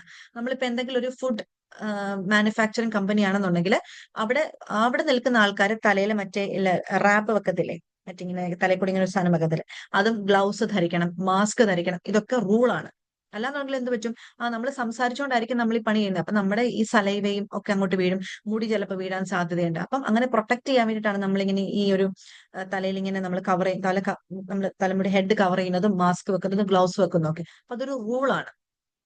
ഓക്കെ, പിന്നെ രാവിലെ ഇന്ന സമയത്ത് കമ്പനി സ്റ്റാർട്ട് ചെയ്യും, വർക്കേഴ്സ് എല്ലാം വരണം, അതൊരു റൂളാണ്. ഇന്ന സമയത്താണ് കമ്പനി ക്ലോസ് ചെയ്യുന്നത്, വൈകുന്നേരം, അപ്പം മാത്രമേ വർക്കേഴ്സിന് പോകാൻ പറ്റുള്ളൂ, അതൊരു റൂളാണ്. ഓക്കെ, മന്ത്ലി ഇത്ര വർക്കിംഗ് ഡേയ്സ് ആണ്, ഇപ്പം നിങ്ങൾക്ക് ലീവ് ഇത്രയേ ഉള്ളൂ, അതൊരു റൂളാണ്. അപ്പൊ ഒരു കമ്പനി മുന്നോട്ട് പോകണം എന്നുണ്ടെങ്കിൽ എന്താണ് വേണ്ടത്, എന്താണ് വേണ്ടാത്തത് എന്നുള്ള കാര്യങ്ങളുണ്ട്, അതാണ് റൂൾ എന്ന് പറയുന്നത്. Then budget. ബഡ്ജറ്റ് എന്ന് പറയുന്നത് എന്താണ്? നമുക്ക് പ്ലാനിങ് ഉണ്ട്. അപ്പൊ നമ്മുടെ കമ്പനിയുടെ ആക്ടിവിറ്റീസ് നടന്നു പോകാനായിട്ട് നമുക്ക് എന്ത് വേണം? പൈസ വേണം, ഫൈനാൻസ് വേണം. അപ്പം ഓരോരോ ആക്ടിവിറ്റീസിന് വേണ്ടിയിട്ട് എത്ര രൂപ, ഓരോ ഡിപ്പാർട്ട്മെന്റിലേക്ക് എത്ര രൂപ എന്ന് നമ്മൾ കണക്കാക്കും. അതിനെയാണ് നമ്മൾ ബഡ്ജറ്റ് എന്ന് പറയുന്നത്. Next one programme. പ്രോഗ്രാം എന്ന് പറയുന്നത് എന്താണ്? ഈ programme it's a plan laying down what, how, who and when of accomplishing a specified job. ഈ പ്രോഗ്രാം എന്ന് പറയുന്ന ഒരു പെർട്ടിക്കുലർ ജോബ് ഉണ്ടായിരിക്കും. നമുക്കിപ്പം ഒരുപാട് ജോബുകൾ ഇങ്ങനെ കൂട്ടി കൂട്ടി കൂട്ടിയല്ല നമ്മൾ ഒബ്ജക്റ്റീവ് അറ്റൈൻ ചെയ്യുന്നത്. അപ്പം ഈ ഒരു ജോബ് എങ്ങനെ, ആര്, എപ്പോൾ, എവിടെ വെച്ച് ചെയ്യണം എന്നൊക്കെ കണക്കാക്കുന്നതാണ് പ്രോഗ്രാം എന്ന് പറയുന്നത്. ഓക്കെ, നോക്കിക്കേ, programme is a scheme design to accomplish a specific objective. ഏതെങ്കിലും ഒരു സ്പെസിഫിക് ആയിട്ട് ഒരു ഒബ്ജക്റ്റീവ് അറ്റൈൻ ചെയ്യാൻ വേണ്ടിയിട്ട് നമ്മൾ ഡിസൈൻ ചെയ്യുന്ന ഒരു സ്കീമാണ് പ്രോഗ്രാം എന്ന് പറയുന്നത്. ഫോർ എക്സാമ്പിൾ നമ്മൾ പറയാണ്, നമ്മൾ ഒരു എന്താണ് നമ്മളിപ്പോ ഒരു പ്രൊഡക്റ്റ് പ്രൊഡ്യൂസ് ചെയ്തു. ഈ പ്രൊഡക്റ്റ് പ്രൊഡ്യൂസ് ചെയ്ത് കഴിഞ്ഞിട്ട് നമ്മൾ എന്താണ് ഇത് നമുക്ക് കസ്റ്റമേഴ്സിലേക്ക് എത്തിക്കണം. കസ്റ്റമേഴ്സിലേക്ക് എത്തിക്കണമെങ്കിൽ നമുക്ക് എന്ത് വേണം? അഡ്വർടൈസ്മെന്റ് വേണം.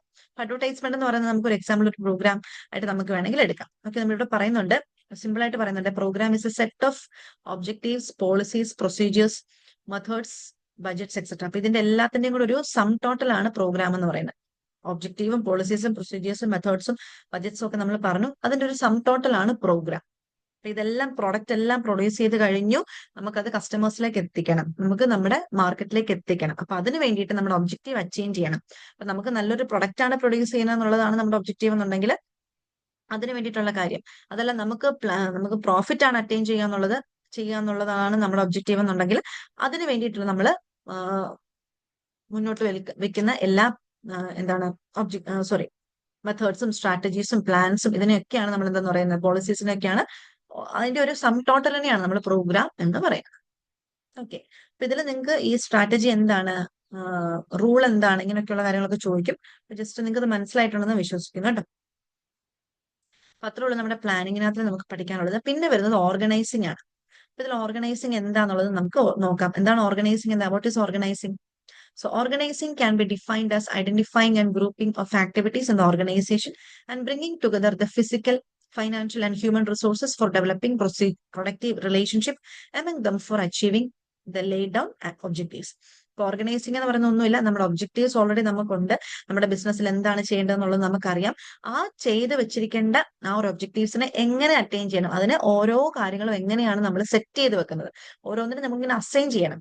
ആദ്യം ഇത്, പിന്നിത്, ആദ്യത്തെ ജോലി ഇവര് ചെയ്യണം, രണ്ടാമത്തെ ജോലി ഇവര് ചെയ്യണം, മൂന്നാമത്തെ ജോലി ഇവര് ചെയ്യണം, ഇവരിപ്പൊ ചെയ്യണം. ഇങ്ങനെയൊക്കെയുള്ള ഓരോ ആക്ടിവിറ്റീസിനെ നമ്മൾ ഇങ്ങനെ അടുക്കി വെച്ച് അത് ഓരോരുത്തർക്കും ഇങ്ങനെ അസൈൻ ചെയ്ത് കൊടുക്കണം. അതിനെയാണ് നമ്മൾ ഓർഗനൈസിംഗ് എന്ന് പറയുന്നത്. എന്തൊക്കെ കാര്യങ്ങളാണ് ചെയ്യേണ്ടത് അതിനെ ഇങ്ങനെ അടുക്കി ഇങ്ങനെ സ്റ്റെപ്പ് ബൈ സ്റ്റെപ്പ് ആയിട്ട് നമ്മൾ അതിനെ അറേഞ്ച് ചെയ്ത് വെക്കുന്നതിനെയാണ് നമ്മൾ ഓർഗനൈസിംഗ് എന്ന് പറയുന്നത്. ഓക്കെ, പിന്നെ അതിൽ നമുക്ക് ഫീച്ചേഴ്സ് ഓഫ് ഓർഗനൈസിംഗ് പഠിക്കാനുണ്ട്. ഫീച്ചേഴ്സ് ഓഫ് ഓർഗനൈസിംഗിൽ first one, it's an important function of management. ഓർഗനൈസിംഗ് എന്ന് പറയുന്നത് മാനേജ്മെന്റിനെ സംബന്ധിച്ച് നമുക്ക് ഒഴിച്ചുകൂടാൻ പറ്റാത്തൊരു ഫംഗ്ഷൻ ആണ്. So it is an important function. Then it is a continuous process. നമുക്ക് ഒരു പ്രാവശ്യം ഓർഗനൈസ് ചെയ്ത് കഴിഞ്ഞാൽ പിന്നെ അടങ്ങിയിരിക്കാൻ പറ്റില്ല. അത് നമ്മുടെ എന്ന് വരെ ഉണ്ടോ നമ്മുടെ ഓർഗനൈസേഷൻ, അതുവരെ നമ്മൾ ഓർഗനൈസിംഗ് എന്നുള്ള ഒരു പ്രോസസ്സിലൂടെ നമ്മൾ കടന്നു പോകുന്നുണ്ട്. So it is a continuous process. Next one is pervasive. ഇതൊക്കെ നമ്മൾ പ്ലാനിങ്ങിൽ പറഞ്ഞാണ്. ഇതെന്താണ് ഓർഗനൈസിംഗ് എന്ന് പറയുന്നത്? ഏതെങ്കിലും ഒരു പെർട്ടിക്കുലർ ഗ്രൂപ്പിനെ മാത്രം ഫോക്കസ് ചെയ്തിട്ടല്ല നമ്മൾ ഓർഗനൈസിംഗ് എന്നുള്ള ഒരു പ്രോസസ്സ് നമ്മൾ മാനേജ്മെന്റിൽ കൊണ്ടുവരുന്നത്. ദി എൻറ്റയർ ഓർഗനൈസേഷൻ എന്തുണ്ട് നമ്മൾ നടക്കുന്നുണ്ട്. എല്ലാ ലെവൽസിലും, ടോപ്പ് ലെവലും മിഡിൽ ലെവലും ലോവർ ലെവലിലും നമ്മൾ എന്ത് ചെയ്യുന്നുണ്ട്? ഓർഗനൈസിംഗ് നമ്മൾ എന്ത് ചെയ്യുന്നുണ്ട്? ഇംപ്ലിമെന്റ് ചെയ്യുന്നുണ്ട്. It is goal oriented. എന്തിനാ നമ്മൾ ഓർഗനൈസിംഗ് നടത്തുന്നത്? എന്തിനാ? നമുക്കൊരു പെർട്ടിക്കുലർ ഗോൾ അല്ലെങ്കിൽ നമുക്കൊരു പെർട്ടിക്കുലർ ഒരു ഒബ്ജക്റ്റീവ് ഉണ്ടാവും, അതിനെ അറ്റൈൻ ചെയ്യാൻ വേണ്ടിയിട്ടാണ്. അപ്പൊ അത് ഗോള് അറ്റൈൻ ചെയ്യാൻ വേണ്ടിയിട്ടാണ്, അല്ലെങ്കിൽ ഒബ്ജക്റ്റീവ് അറ്റൈൻ ചെയ്യാൻ വേണ്ടിയിട്ടാണ്. So it is goal oriented. Next one is it involves coordination. Organising എന്ന് പറയുന്നത് എന്താണ്? എല്ലാവരുടെയും കൂടെ ഒരു കൂട്ടായിട്ടുള്ള ഒരു വർക്കാണ് കോർഡിനേഷൻ. ഒന്നോ രണ്ടോ പേര് മാത്രം നിന്ന് കഴിഞ്ഞാൽ കോർഡിനേഷൻ നമുക്ക് നടത്താൻ പറ്റില്ല. ഓർഗനൈസിംഗ് നമുക്ക് നടത്താൻ പറ്റില്ല. എല്ലാവരുടെയും കൂടെ ഒരു കൂട്ടായിട്ടുള്ള ഒരു ഇൻവോൾവ്മെന്റ് ഉണ്ടെങ്കിൽ മാത്രമേ നമുക്ക് ഓർഗനൈസിംഗ് നമുക്ക് പ്രോപ്പർ ആയിട്ട് നടത്താൻ പറ്റുള്ളൂ. അപ്പൊ അതൊരു കോർഡിനേഷൻ ഇൻവോൾവ് ചെയ്യുന്നുണ്ട്. Next one, organising is A group activity. അങ്ങനെയാണ് നമ്മൾ പറഞ്ഞത്. ഓർഗനൈസിംഗ് എന്ന് പറയുന്നത് ഗ്രൂപ്പ് ആക്ടിവിറ്റീസ് ആണ്. ഒന്നെങ്കിൽ വർക്കേഴ്സിന്റെ ഒരു ഗ്രൂപ്പ് ഉണ്ടാവും, അല്ലെങ്കിൽ പല ഡിപ്പാർട്ട്മെന്റ്സ് തമ്മിൽ ഗ്രൂപ്പായിട്ട് അവര് ഓരോ കാര്യങ്ങൾ പ്ലാൻ ചെയ്ത് ഓർഗനൈസ് ചെയ്യുന്നുണ്ടാവും. അപ്പൊ അതൊരു ഗ്രൂപ്പ് ആക്ടിവിറ്റി ആണ്. Then establishes authority responsibility relationship. ഇപ്പം ഇത് എന്താണ്? അതോറിറ്റി റെസ്പോൺസിബിലിറ്റി റിലേഷൻഷിപ്പ് പറയുന്നുണ്ടെന്ന് പറയുന്നത് അതെന്താണ്? Right to control and command and responsibility is the obligation to carry out the work successfully. ഇപ്പൊ എന്താണ് ഈ ഒരു ഓർഗനൈസിംഗ് എന്ന് പറയുന്നത്? ഇപ്പം നിങ്ങളുടെ ഒരു ജോബ്, ഇപ്പോഴത്തെ നിങ്ങളുടെ ജോലി എന്താണ്? എക്സാമിനേഷൻ നല്ലൊരു എക്സാമിനേഷൻ നന്നായിട്ട് പെർഫോം ചെയ്യുക, നല്ല മാർക്ക് വാങ്ങിക്കുക. അപ്പൊ നിങ്ങൾക്ക് അതിന്റെ അതോറിറ്റി ഉണ്ട്. എങ്ങനെയാണ് പഠിക്കേണ്ടത്, എന്താണ് പഠിക്കേണ്ടതെന്ന് തീരുമാനിക്കാനുള്ള ഒരു കഴിവ് നിങ്ങൾക്കുണ്ട്. അത് തീരുമാനിക്കാനുള്ള കഴിവുണ്ടെന്നും പറഞ്ഞുകൊണ്ടെങ്കിൽ ഇരുന്നാൽ പറ്റത്തില്ല. കൃത്യമായിട്ട് തീരുമാനിക്കാൻ വേണം, അത് അതിനനുസരിച്ച് ഇംപ്ലിമെന്റ് ചെയ്യാൻ വേണം, അല്ലെ? അപ്പൊ അത് ഇപ്പം ഒരു ഓർഗനൈസിംഗ് എന്ന് പറയുമ്പോൾ ഇത് രണ്ടും വരുന്നുണ്ട്. നമുക്ക് തീരുമാനിക്കാനുമുള്ള കഴിവ് കിട്ടുന്നുണ്ട്, അതിനനുസരിച്ചുള്ള വർക്ക് നമുക്ക് പെർഫോം ചെയ്യാനുള്ള ഒരു റെസ്പോൺസിബിലിറ്റി നമുക്കുണ്ട്. അപ്പൊ അതാണ് അതോറിറ്റി റെസ്പോൺസിബിലിറ്റി റിലേഷൻഷിപ്പ് ഓർഗനൈസിംഗിൽ ഉണ്ട്. നമുക്കൊരു ഒബ്ജക്റ്റീവ് തരികയാണ്, ആ ഒബ്ജക്റ്റീവിനെ എങ്ങനെ അച്ചീവ് ചെയ്യണമെന്ന് നമുക്ക് തീരുമാനിക്കാനുള്ള ഒരു റൈറ്റ് ഉണ്ട്. ആ തീരുമാനിക്കാനുള്ള ഒരു റൈറ്റ് നമ്മുടെ മാനേജേഴ്സിനുണ്ട്. ചിലപ്പോൾ അത് നമ്മുടെ വർക്കേഴ്സിന് ഒരു ലീഡർ ഉണ്ടാവും, അയാളിലേക്ക് നമുക്ക് ട്രാൻസ്ഫർ ചെയ്ത് കൊടുക്കുന്നുണ്ടാവും. അവർ തീരുമാനിക്കും എങ്ങനെയാണ് ഈ ഒരു ഇന്നത്തെ ദിവസം എന്തൊക്കെയാണ് ജോലി ചെയ്യേണ്ടത്, എങ്ങനെയൊക്കെയാണ് നമുക്ക് ഇന്നത്തെ ദിവസം നമുക്ക് എത്ര നമുക്ക് അറ്റൈൻ ചെയ്യാൻ പറ്റും, ഇങ്ങനെയൊക്കെയുള്ള ഒരു പ്ലാൻ തയ്യാറാക്കും. അത് അതോറിറ്റിയാണ്.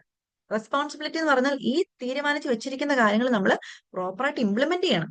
അത് നമ്മുടെ റെസ്പോൺസിബിലിറ്റിയാണ്. അത് ഓർഗനൈസിംഗിൽ വരുന്ന കാര്യങ്ങളാണ്. അത്രേ ഉള്ളൂ നമുക്ക് ഇതിനകത്തിലെ ഫീച്ചേഴ്സ് പറയാനായിട്ട്. Next one importance of organising ആണ്.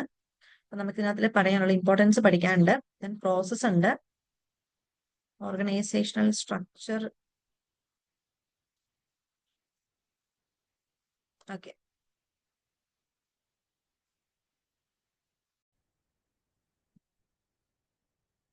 ഓക്കെ. ഇനി നമുക്ക് ഇതിനകത്തിൽ പഠിക്കാനുള്ള കാര്യങ്ങളാണ് പ്രോസസ് ഓഫ് ഓർഗനൈസിങ്. ഓർഗനൈസിംഗിന്റെ പ്രോസസ്സ് നമുക്ക് പഠിക്കണം. അത് ഇമ്പോർട്ടന്റ് ആണ് കേട്ടോ. നെക്സ്റ്റ് ഈ ചാപ്റ്ററിൽ പഠിക്കാനുള്ളത് പ്രോസസ് ഓഫ് ഓർഗനൈസിംഗ് ആണ്. അപ്പൊ ഇതിൽ നോക്കിക്കോളൂ, നമുക്ക് എത്ര പ്രോസസ് ഉണ്ട്? 4 പ്രോസസ് ആണ്. എന്തൊക്കെയാണ്? Identification of activities, grouping of activities, assignment of duties and delegation of authority. ഇത്രയും കാര്യങ്ങളാണ്. അപ്പൊ എന്തൊക്കെയാണ് കാര്യങ്ങൾ നമുക്ക് നോക്കാം. First one identification of activities ആണ്. ഐഡന്റിഫിക്കേഷൻ ഓഫ് ആക്ടിവിറ്റീസ് എന്ന് പറയുന്നത് എന്താണ്? ഓക്കെ, നമുക്കറിയാം എന്തൊക്കെയാണ്. നമുക്കൊരു ഒബ്ജക്റ്റീവ് ഉണ്ടാവും. നമ്മൾ ഓൾറെഡി പ്ലാനിങ്ങിൽ നമ്മുടെ ഒബ്ജക്റ്റീവ് സെറ്റ് ചെയ്ത് വെച്ചിട്ടുണ്ട്. അപ്പൊ ഈ ഒരു ഒബ്ജക്റ്റീവ്സിനെ നമുക്ക് അറ്റൈൻ ചെയ്യാൻ വേണ്ടിയിട്ട് നമ്മൾ കുറെ കോഴ്സ് ഓഫ് ആക്ഷൻസ്, കുറെ ഓൾട്ടർനേറ്റീവ്സ് നമ്മൾ സെറ്റ് ചെയ്തിട്ടുണ്ടെന്നുള്ളത് പ്ലാനിങ് പ്രോസസ്സിൽ നമ്മൾ പറഞ്ഞിട്ടുണ്ടായിരുന്നു അല്ലേ? ഓക്കെ, അപ്പൊ ഈ ഒരു ഓൾട്ടർനേറ്റീവ്സ് ഇപ്പം കുറെ ഓൾട്ടർനേറ്റീവ്സ് നമ്മൾ സെറ്റ് ചെയ്യും. അതിൽ ഏറ്റവും നല്ലൊരു ഓൾട്ടർനേറ്റീവ് നമ്മൾ സെലക്ട് ചെയ്യും, അത് നമ്മൾ ഇംപ്ലിമെന്റ് ചെയ്യുമെന്ന് നമ്മൾ പറഞ്ഞു. അപ്പൊ ഈ ഓൾട്ടർനേറ്റീവ് സെലക്ട് ചെയ്യുമ്പോൾ നമ്മൾ എങ്ങനെയാണ് നമ്മുടെ ഒബ്ജക്റ്റീവ് അറ്റൈൻ ചെയ്യേണ്ടതെന്നുള്ളൊരു തീരുമാനമായിരിക്കും നമ്മൾ എടുക്കുന്നത്. ആ ഒരു എങ്ങനെ അറ്റൈൻ ചെയ്യാം എന്നുള്ള ആ ഒരു ഓൾട്ടർനേറ്റീവ് നമുക്ക് ഇംപ്ലിമെന്റ് ചെയ്യാൻ വേണ്ടിയിട്ട് നമുക്ക് കുറെ കാര്യങ്ങൾ ചെയ്യണം. എക്സാമ്പിൾ പറഞ്ഞു കഴിഞ്ഞാൽ നമ്മുടെ എക്സാമിന് വേണ്ടിയിട്ട് ഓരോ ദിവസവും 2 ചാപ്റ്റർ വെച്ച് പഠിക്കണം എന്നുള്ളതാണ് നമ്മൾ തീരുമാനിക്കുന്നത്. അതിനു മുമ്പ് നമുക്ക് ചാപ്റ്റേഴ്സ് തീർക്കണം എന്നുള്ളതാണ് നമ്മുടെ ഒബ്ജക്റ്റീവ്. അപ്പം നമുക്ക് അതിന് വേണ്ടിയിട്ട് ഒരു പ്ലാൻ നമ്മൾ തയ്യാറാക്കി ഓരോ ദിവസവും 2 ചാപ്റ്റർ വെച്ച് പഠിക്കുക. അപ്പൊ നമുക്ക് അതിന് വേണ്ടിയിട്ട് നമ്മുടെ ഒബ്ജക്റ്റീവ് അതാണ്. അപ്പൊ നമുക്ക് എന്താണ് ഈ ഒരു നമ്മുടെ പ്ലാൻ നടത്തിയെടുക്കാൻ വേണ്ടിയിട്ട്, നമ്മുടെ ഓൾട്ടർനേറ്റീവ് നടത്തിയെടുക്കാൻ വേണ്ടിയിട്ടുള്ള ആക്ടിവിറ്റീസ് എന്തൊക്കെയാണ്, എങ്ങനെയൊക്കെയാണ് നമുക്കത് പഠനം നമുക്ക് സ്റ്റാർട്ട് ചെയ്യേണ്ടത്, അതിന് വേണ്ടിയിട്ടുള്ള ആക്ടിവിറ്റീസിനെ നമ്മൾ ഐഡന്റിഫൈ ചെയ്യണം. ദെൻ ഗ്രൂപ്പിംഗ് ഓഫ് ആക്ടിവിറ്റീസ്, അതായത് സിമിലർ. നമുക്ക് ഇപ്പം ബിസിനസിനെ സംബന്ധിച്ച് പറയുകയാണെങ്കിൽ നമുക്ക് നമ്മുടെ ഒബ്ജക്റ്റീവ്സ് അറ്റൈൻ ചെയ്യാൻ വേണ്ടിയിട്ട് നമ്മളൊരു ഓൾട്ടർനേറ്റീവ് നമ്മൾ തിരഞ്ഞെടുത്തിട്ടുണ്ട്, ഒരു കോഴ്സ് ഓഫ് ആക്ഷൻ നമ്മൾ തിരഞ്ഞെടുത്തിട്ടുണ്ട്. അതിന് വേണ്ടിയിട്ട് ഈ ഒരു കോഴ്സ് ഓഫ് ആക്ഷൻ നമുക്ക് മുന്നോട്ട് കൊണ്ടുപോകാൻ വേണ്ടിയിട്ടുള്ള എന്തൊക്കെ ആക്ടിവിറ്റീസ് ആണ്, ഏതൊക്കെ ജോലികളാണ് നമുക്ക് ഈ ഒരു ഓൾട്ടർനേറ്റീവിൽ ചെയ്യേണ്ടതെന്നുള്ളത് ഐഡന്റിഫൈ ചെയ്യും. എന്നിട്ട് ഇതിനെ ഗ്രൂപ്പ് ചെയ്യും. അതിന്റെ സിമിലർ നേച്ചർ അനുസരിച്ച് നമ്മൾ അതിനെ ഗ്രൂപ്പ് ചെയ്യും. അതായത് സെയിൽസ് ഡിപ്പാർട്ട്മെന്റുകാർ ചെയ്യേണ്ട ജോലികൾ അങ്ങനെ, ഹ്യൂമൻ റിസോഴ്സ് ഡിപ്പാർട്ട്മെന്റ് ചെയ്യേണ്ടത് അങ്ങനെ, ഫൈനാൻസ് ഡിപ്പാർട്ട്മെന്റ് ചെയ്യേണ്ട ജോലികൾ അങ്ങനെ, പിന്നെ ദെൻ പർച്ചേസ് ഡിപ്പാർട്ട്മെന്റ് എന്താണ് ചെയ്യേണ്ട ജോലികൾ അങ്ങനെ അങ്ങനെ ഓരോരോ ഗ്രൂപ്പിനനുസരിച്ച് അല്ലെങ്കിൽ സിമിലർ ആയിട്ടുള്ള ഗ്രൂപ്പിനനുസരിച്ച് നമ്മൾ നമ്മുടെ ആക്ടിവിറ്റീസിനെ നമ്മൾ എന്ത് ചെയ്യും? ഗ്രൂപ്പ് ചെയ്യും. പിന്നെന്താണ് അസൈൻമെന്റ് ഓഫ് ഡ്യൂട്ടീസ്. ഓരോ ഗ്രൂപ്പിൽ നിന്നും നമുക്ക് എന്ത് ചെയ്യാം? ഓരോ ആൾക്കാർക്കും ഡ്യൂട്ടി കൊടുക്കുക. സെയിൽസ് ഡിപ്പാർട്ട്മെന്റുകാർക്ക് ചെയ്യേണ്ട ജോലികൾ ഇത്, ഹ്യൂമൻ റിസോഴ്സുകാർ ചെയ്യേണ്ടത് ഇത്, ഫൈനാൻസ് ഡിപ്പാർട്ട്മെന്റുകാർ ചെയ്യേണ്ടത് ഇത്, പർച്ചേസ് ഡിപ്പാർട്ട്മെന്റുകാർ ചെയ്യേണ്ടത് ഇത്. ഇങ്ങനെ നമ്മൾ എന്ത് ചെയ്യും? നമ്മളിങ്ങനെ അസൈൻ ചെയ്ത് കൊടുത്തുകൊണ്ടേയിരിക്കും. Then delegation of authority. ഇനി നമുക്കറിയാം, നമുക്ക് മാനേജ്മെന്റ് ടീം ഉണ്ട് അല്ലെ? ടോപ്പ് ലെവൽ ആണെങ്കിലും മിഡിൽ ലെവൽ ആണെങ്കിലും ലോവർ ലെവൽ ആണെങ്കിലും നമുക്കൊരു മാനേജ്മെന്റ് ടീം ഉണ്ട്. ഈ ഒരു മാനേജ്മെന്റ് ടീം മാത്രം തീരുമാനിച്ചാൽ അല്ലെങ്കിൽ അവർ മാത്രം ഇങ്ങനെ ഇങ്ങനെ നിന്ന് കഴിഞ്ഞാൽ നമുക്ക് കാര്യങ്ങൾ നടപ്പാക്കാൻ പറ്റില്ല. അപ്പൊ നമ്മൾ എന്ത് ചെയ്യും? നമ്മുടെ വർക്കേഴ്സിലേക്ക് നമ്മൾ എന്ത് ചെയ്യും? അതോറിറ്റി കൊടുക്കും അല്ലെ? നമുക്കിപ്പോ ഒരു സ്കൂളിൽ പ്രിൻസിപ്പൽ കാണും, ടീച്ചേഴ്സ് ഒക്കെ കാണും. ഈ ടീച്ചേഴ്സും പ്രിൻസിപ്പലും ഒക്കെയാണ് നമ്മുടെ സ്കൂളിന്റെ മെയിൻ ആയിട്ടുള്ള ആൾക്കാരെന്നൊക്കെ പറയുന്നത്.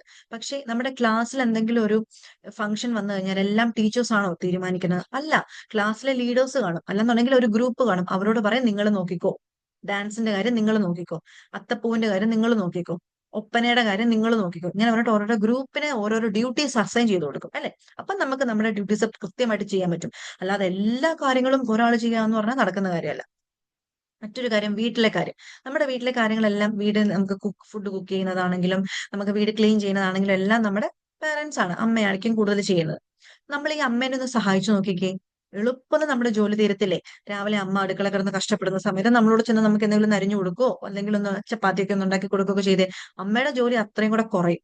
പെട്ടെന്ന് ജോലി തീർക്കാനും പറ്റും. അപ്പൊ അതിനെയാണ് ഡെലിഗേഷൻ ഓഫ് അതോറിറ്റി.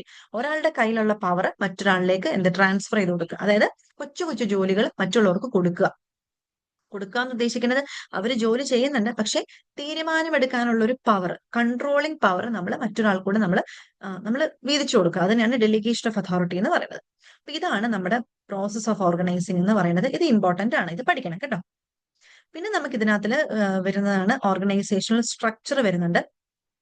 അപ്പം ഓർഗനൈസേഷണൽ സ്ട്രക്ചർ എന്താന്ന് നോക്കിക്കേ. ഓർഗനൈസേഷണൽ സ്ട്രക്ചർ നമുക്ക് ഇത് നോക്കിക്കേ. It is defined as the frame work within which managerial and operating task are performed. ഇതൊരു ഫ്രെയിം വർക്ക് ആണ്. അപ്പം അതെന്താണ്, നമ്മുടെ മാനേജീരിയലും ഓപ്പറേഷണൽ ടാസ്ക് പെർഫോം ചെയ്യുന്ന ഒരു ഫ്രെയിം വർക്കിനെയാണ് നമ്മൾ ഓർഗനൈസേഷൻ സ്ട്രക്ചർ എന്ന് പറയുന്നത്. എന്തെങ്കിലും മനസ്സിലായോ ഇതില്? നോക്കിക്കേ. It is the relationship between people, work and resource. അപ്പം ഒരു ഓർഗനൈസേഷനകത്ത് എന്താണ്, നമ്മുടെ മാനേജ്മെന്റും നമ്മുടെ വർക്കേഴ്സും തമ്മിലുള്ള ആ ഒരു റിലേഷൻഷിപ്പ് ആണ് ഓർഗനൈസേഷണൽ സ്ട്രക്ചർ എന്ന് പറയുന്നത്. അവർ തമ്മിലുള്ള ഒരു റിലേഷൻഷിപ്പ് ആയിരിക്കാം, വർക്ക് റിലേറ്റഡ് ആയിട്ടുള്ള റിലേഷൻഷിപ്പ് ആയിരിക്കാം, റിസോഴ്സസ് നമുക്ക് എങ്ങനെയാണ് യൂട്ടിലൈസ് ചെയ്യേണ്ടത്, അങ്ങനെയൊക്കെയുള്ള കാര്യങ്ങളൊക്കെ കമ്മ്യൂണിക്കേറ്റ് ചെയ്യാനും റിലേഷൻഷിപ്പ് മെയിൻറ്റെയിൻ ചെയ്യുന്നതുമായിട്ടുള്ള ഒരു ഫ്രെയിം വർക്കിനെയാണ് നമ്മൾ ഓർഗനൈസേഷണൽ സ്ട്രക്ചർ എന്ന് പറയുന്നത്. അപ്പൊ ഇതിൽ നമ്മൾ ലെവൽസ് ഓഫ് മാനേജ്മെന്റ് വരുന്നുണ്ട്, നമുക്ക് കമ്മ്യൂണിക്കേഷൻ പാറ്റേൺ വരുന്നുണ്ട്, റിലേഷൻഷിപ്സ് വരുന്നുണ്ട്, ഇതെല്ലാം ഇതിൽ വരുന്നുണ്ട്.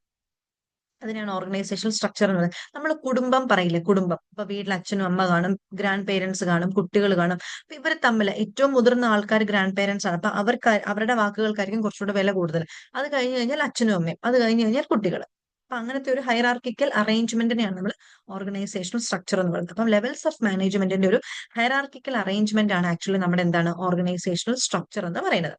അപ്പൊ അത് ജോലി അനുസരിച്ചായിരിക്കാം, നമ്മുടെ റാങ്ക് അനുസരിച്ചായിരിക്കാം, എക്സ്പീരിയൻസ് ഒക്കെ അനുസരിച്ച് നമ്മളിങ്ങനെ അറേഞ്ച് ചെയ്ത് വെക്കുന്ന ഒരു ഹൈറാർക്കിക്കൽ അറേഞ്ച്മെന്റ് ഉണ്ട്. അതിനെയാണ് ഓർഗനൈസേഷണൽ സ്ട്രക്ചർ എന്ന് പറയുന്നത്. അപ്പൊ ഇതില് നമുക്ക് രണ്ട് ടൈപ്സ് ഓഫ് ഓർഗനൈസേഷണൽ സ്ട്രക്ചർ ആണ് പഠിക്കാനുള്ളത്. ട്രഡീഷണൽ ഓർ ബ്യൂറോക്രാറ്റിക് സ്ട്രക്ചറും മോഡേൺ ഓർഗനൈസേഷണൽ സ്ട്രക്ചറും. അപ്പൊ ഇത് രണ്ടും നിങ്ങൾക്ക് അറിഞ്ഞിരിക്കണം. ഓർഗനൈസേഷണൽ സ്ട്രക്ചറിൽ ഇതിൽ ട്രഡീഷണൽ അല്ലെങ്കിൽ ബ്യൂറോക്രാറ്റിക് സ്ട്രക്ചറിനെ നമ്മൾ വീണ്ടും ഡിവൈഡ് ചെയ്യുന്നുണ്ട്. ഫങ്ഷണൽ സ്ട്രക്ചറും ഡിവിഷണൽ സ്ട്രക്ചറുമായിട്ട് നമ്മൾ വീണ്ടും ഡിവൈഡ് ചെയ്യുന്നുണ്ട് കേട്ടോ. നമുക്ക് ആദ്യം ഫങ്ഷണൽ സ്ട്രക്ചർ നോക്കാം. അപ്പൊ ഫങ്ഷണൽ സ്ട്രക്ചർ എന്ന് പറയുന്നത് എന്താണ്? As a name suggests, functional structure grouping is based on functions. അപ്പൊ ഫങ്ഷണൽ സ്ട്രക്ചർ എന്ന് എന്താണ്? ഫങ്ഷൻസിന്റെ ബേസിസിൽ നമ്മൾ ഒരു ഹൈറാർക്കിക്കൽ അറേഞ്ച്മെന്റ് ചെയ്യുന്നതിനെയാണ് നമ്മൾ ഫങ്ഷണൽ സ്ട്രക്ചർ എന്ന് പറയുന്നത്. അതായത് similar jobs are grouped into functions and major functions are categorised as departments which are handled by respective coordinating heads. അപ്പൊ ഇവിടെ നോക്കിക്കേ, ഫങ്ഷണൽ സ്ട്രക്ചർ എന്ന് പറയുമ്പോൾ നമ്മൾ ചെയ്യുന്ന ജോലിക്ക് അനുസരിച്ചുള്ള ഒരു ഗ്രൂപ്പ്. ഓക്കെ, നമ്മൾ പൈസ അല്ലെങ്കിൽ ക്യാഷ് റിലേറ്റഡ് ആയിട്ടുള്ള ജോലിയാണ് ചെയ്യുന്നതെന്നുണ്ടെങ്കിൽ അതൊരു ഗ്രൂപ്പ്. അതല്ല, നമ്മൾ സാധനങ്ങൾ ഉണ്ടാക്കുന്ന മാനുഫാക്ചറിങ് ആണെന്നുണ്ടെങ്കിൽ അതൊരു ഗ്രൂപ്പ്. അതല്ല, നമ്മൾ വർക്കേഴ്സിനെ ഹാൻഡിൽ ചെയ്യുന്നതാണെങ്കിൽ അങ്ങനെ ഒരു ഗ്രൂപ്പ്. അങ്ങനെ ചെയ്യുന്ന ജോലിക്ക് അനുസൃതമായിട്ടുള്ള ഗ്രൂപ്പ്സിനെയാണ് നമ്മൾ ഫങ്ഷണൽ സ്ട്രക്ചർ എന്ന് പറയുന്നത്. അപ്പൊ അതിനകത്ത് പല ഡിപ്പാർട്ട്മെന്റ്സ് വരും. ഹ്യൂമൻ റിസോഴ്സ് ഡിപ്പാർട്ട്മെന്റ് വരും, സെയിൽസ് ഡിപ്പാർട്ട്മെന്റ് വരും, ഫൈനാൻസ് ഡിപ്പാർട്ട്മെന്റ് വരും, പർച്ചേസ് ഡിപ്പാർട്ട്മെന്റ് വരും, മാർക്കറ്റിംഗ് ഡിപ്പാർട്ട്മെന്റ് വരും. അങ്ങനെ സിമിലർ ആയിട്ടുള്ള ജോലി ചെയ്യുന്ന ഒരു ഗ്രൂപ്പ്സിനെ നമ്മളിങ്ങനെ കാറ്റഗറൈസ് ചെയ്ത് വെക്കുന്നുണ്ട് പല ഡിപ്പാർട്ട്മെന്റ്സ് ആയിട്ട്. അതിനെയാണ് നമ്മൾ ഫങ്ഷണൽ സ്ട്രക്ചർ എന്ന് പറയുന്നത്. ഓക്കെ ഓക്കെ നമ്മൾ ഇവിടെ പറയുന്നുണ്ട്. നോക്കി, പ്രൊഡക്ഷൻ ഡിപ്പാർട്ട്മെന്റ് ആണ്. അപ്പൊ അവിടെ ഹെഡ് ചെയ്യുന്നത് പ്രൊഡക്ഷൻ മാനേജർ ആണ്.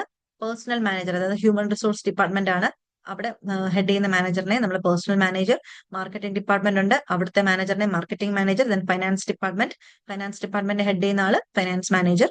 ദെൻ അവർക്ക് സൂപ്പറിൻറ്റൻസും ഉണ്ടാവും, സൂപ്പർവൈസർ ഒക്കെ പറഞ്ഞിട്ട് ഇതൊരു ഓർഗനൈസേഷൻ സ്ട്രക്ചർ ആണ്. ജസ്റ്റ് ഒന്ന് ഓർത്ത് വെച്ചിരിക്കുക കേട്ടോ. അതിനകത്ത് എങ്ങനെയാണ് വരുന്നത്, ഹൈറാർക്കിക്കൽ അറേഞ്ച്മെന്റ് ആണ്. എങ്ങനെയാണ് അവിടുത്തെ ആൾക്കാരുടെ നമ്മുടെ ജോബ് അനുസരിച്ചും അവരുടെ എന്താണ് ആ ഒരു ഡ്യൂട്ടി എക്സ്പീരിയൻസും ഒക്കെ അനുസരിച്ച് എങ്ങനെയാണ് അസൈൻ ചെയ്യുന്നത് എന്നുള്ളതാണ് ഇവിടെ പറയുന്നത്. Okay, next one divisional structure ആണ്. അപ്പൊ ഡിവിഷണൽ സ്ട്രക്ചർ എന്താണെന്നുള്ളത് നമുക്ക് നോക്കാം. ഓക്കെ, നെക്സ്റ്റ് വൺ ആണ് ഡിവിഷണൽ സ്ട്രക്ചർ. ഡിവിഷണൽ സ്ട്രക്ചർ എന്ന് പറയുന്നത് എന്താണ്? ഇപ്പൊ ഒരേ കമ്പനിയിൽ തന്നെ മൾട്ടിപ്പിൾ പ്രൊഡക്ട്സ് നമ്മൾ വിൽക്കുന്നുണ്ടെന്ന് വിചാരിക്കാം. ഫോർ എക്സാമ്പിൾ നമ്മൾ പറഞ്ഞു കഴിഞ്ഞാല് ഇപ്പോ എന്താണ്, ലൈഫ് ബോയ് എന്ന് പറയുന്ന ഒരു ബ്രാൻഡ്. ഈ ഒരു ബ്രാൻഡ് ഇതിൽ തന്നെ നമുക്ക് ലൈഫ് ബോയ് സോപ്പ് ഉണ്ടാവാം, ലൈഫ് ബോയ് ഹാൻഡ് വാഷ് ഉണ്ടാവാം. പോട്ടെ, അത് വേണ്ട. മൾട്ടിപ്പിൾ പ്രൊഡക്ട്സ് വിൽക്കുന്ന ഏതാണ്? മിൽമ. നമ്മുടെ മിൽമയിൽ എന്തൊക്കെ പ്രൊഡക്റ്റ് ഉണ്ട്? പാലുണ്ട്, മിൽമ മിൽക്ക് ഉണ്ട്, തൈരുണ്ട്, നെയ്യുണ്ട്, ബട്ടർ ഉണ്ട്, പിന്നെ എന്താണ്, പേടയില്ലേ പേട, അതുണ്ട്, ലസ്സി കിട്ടുന്നുണ്ട്, ഐസ്ക്രീം ഉണ്ട്, അല്ലെ? എന്തൊക്കെ പ്രൊഡക്ട്സ് ആണ്! മിൽമ എന്ന് പറയുന്ന ബ്രാൻഡ് തന്നെ മൾട്ടിപ്പിൾ പ്രൊഡക്ട്സ് ആണ് വിൽക്കുന്നത്. നമ്മുടെ തൊട്ട് മുമ്പ് പറഞ്ഞ ഫംഗ്ഷണൽ ഡിപ്പാർട്ട്മെന്റില് നമ്മുടെ കമ്പനിയിലുള്ള ഫംഗ്ഷൻസ്, അതായത് ഫൈനാൻസ് ഡിപ്പാർട്ട്മെന്റ് കാണും, മാർക്കറ്റിംഗ് ഡിപ്പാർട്ട്മെന്റ് കാണും, ഹ്യൂമൻ റിസോഴ്സ് ഡിപ്പാർട്ട്മെന്റ് കാണും. അങ്ങനെ ചെയ്യുന്ന ജോലിക്ക് അനുസൃതമായിട്ടാണ് നമ്മളവിടെ ഡിവിഷൻ നടക്കുന്നത്. ഫംഗ്ഷണൽ ഡിപ്പാർട്ട്മെന്റിൽ, ഫംഗ്ഷണൽ സ്ട്രക്ചറിൽ. അതാണ് ഇവിടെ പറഞ്ഞത്. പക്ഷെ നോക്കിക്കേ, ഒരു ഡിവിഷണൽ സ്ട്രക്ചർ എന്ന് പറഞ്ഞാൽ എന്താണ്? ഒരേ കമ്പനിയിൽ മൾട്ടിപ്പിൾ പ്രൊഡക്റ്റ് അവർ വിൽക്കുന്നുണ്ടെന്നുണ്ടെങ്കിൽ ആ ഓരോ പ്രൊഡക്റ്റും ഹാൻഡിൽ ചെയ്യാൻ വേണ്ടിയിട്ട് ഒരു വിങ് കാണും. ഒരു മിൽക്ക് എന്ന് പറയുന്ന ആ ഒരു സെക്ഷൻ, അത് ഹാൻഡിൽ ചെയ്യാനായിട്ട് കുറെ പേര് കാണും. കേർഡ്, അതിന്റെ സെക്ഷൻ ഹാൻഡിൽ ചെയ്യാൻ കുറച്ച് പേര് കാണും. ലസ്സി, അത് ഹാൻഡിൽ ചെയ്യാൻ കുറച്ച് പേര് കാണും. അങ്ങനെ, അതാണ് ഇവിടെ പറയുന്നത്. ഇത് ജസ്റ്റ് എക്സാമ്പിൾ ആണ് കേട്ടോ. ഇങ്ങനെ ആയിരിക്കണം എന്നില്ല. ഇങ്ങനെ ആയിരിക്കണം മീൻസ് മിൽമേൽ ഇങ്ങനെ ആയിരിക്കണമെന്നില്ല. നിങ്ങൾക്ക് മനസ്സിലാകാൻ വേണ്ടി പറഞ്ഞതാണ്. ഒരേ കമ്പനി ഡിഫറെന്റ് അല്ലെങ്കിൽ മൾട്ടിപ്പിൾ പ്രോഡക്റ്റ് പ്രൊഡ്യൂസ് ചെയ്യുന്നുണ്ടെങ്കിൽ, മൾട്ടിപ്പിൾ പ്രൊഡക്റ്റ് ഒക്കെ ഹാൻഡിൽ ചെയ്യുന്ന ഒരു കമ്പനി ആണെന്നുണ്ടെങ്കിൽ ഓരോ പ്രോഡക്റ്റ് ഹാൻഡിൽ ചെയ്യാനും ഒരു ടീം ഉണ്ടാവും. അതിനെയാണ് ഡിവിഷണൽ സ്ട്രക്ചർ എന്ന് പറയുന്നത്. ഇത് നോക്കിക്കേ, നമ്മുടെ കമ്പനിയുടെ ഒരു സിഇഒ ഉണ്ടാവും. ആ സിഇഒ നമ്മുടെ ആ ഒരു കമ്പനിയിൽ എന്താണ്, പല പല പ്രൊഡക്റ്റ് ഉണ്ടായി. ഇപ്പൊ നോക്കിക്കേ, product X, product Y, product Z. നമ്മുടെ ഒരു കമ്പനിയുടെ പ്രൊഡക്റ്റ്, ആദ്യത്തെ പ്രൊഡക്റ്റ് ഒരു സോപ്പ് ആയിരിക്കും. രണ്ടാമത്തെ പ്രൊഡക്റ്റ് ഒരു എന്താണ്, കോസ്മെറ്റിക് ഐറ്റം ആയിരിക്കാം. മൂന്നാമത്തെ പ്രൊഡക്റ്റ് ഒരു ഫുഡ് പ്രൊഡക്റ്റ് ആയിരിക്കാം.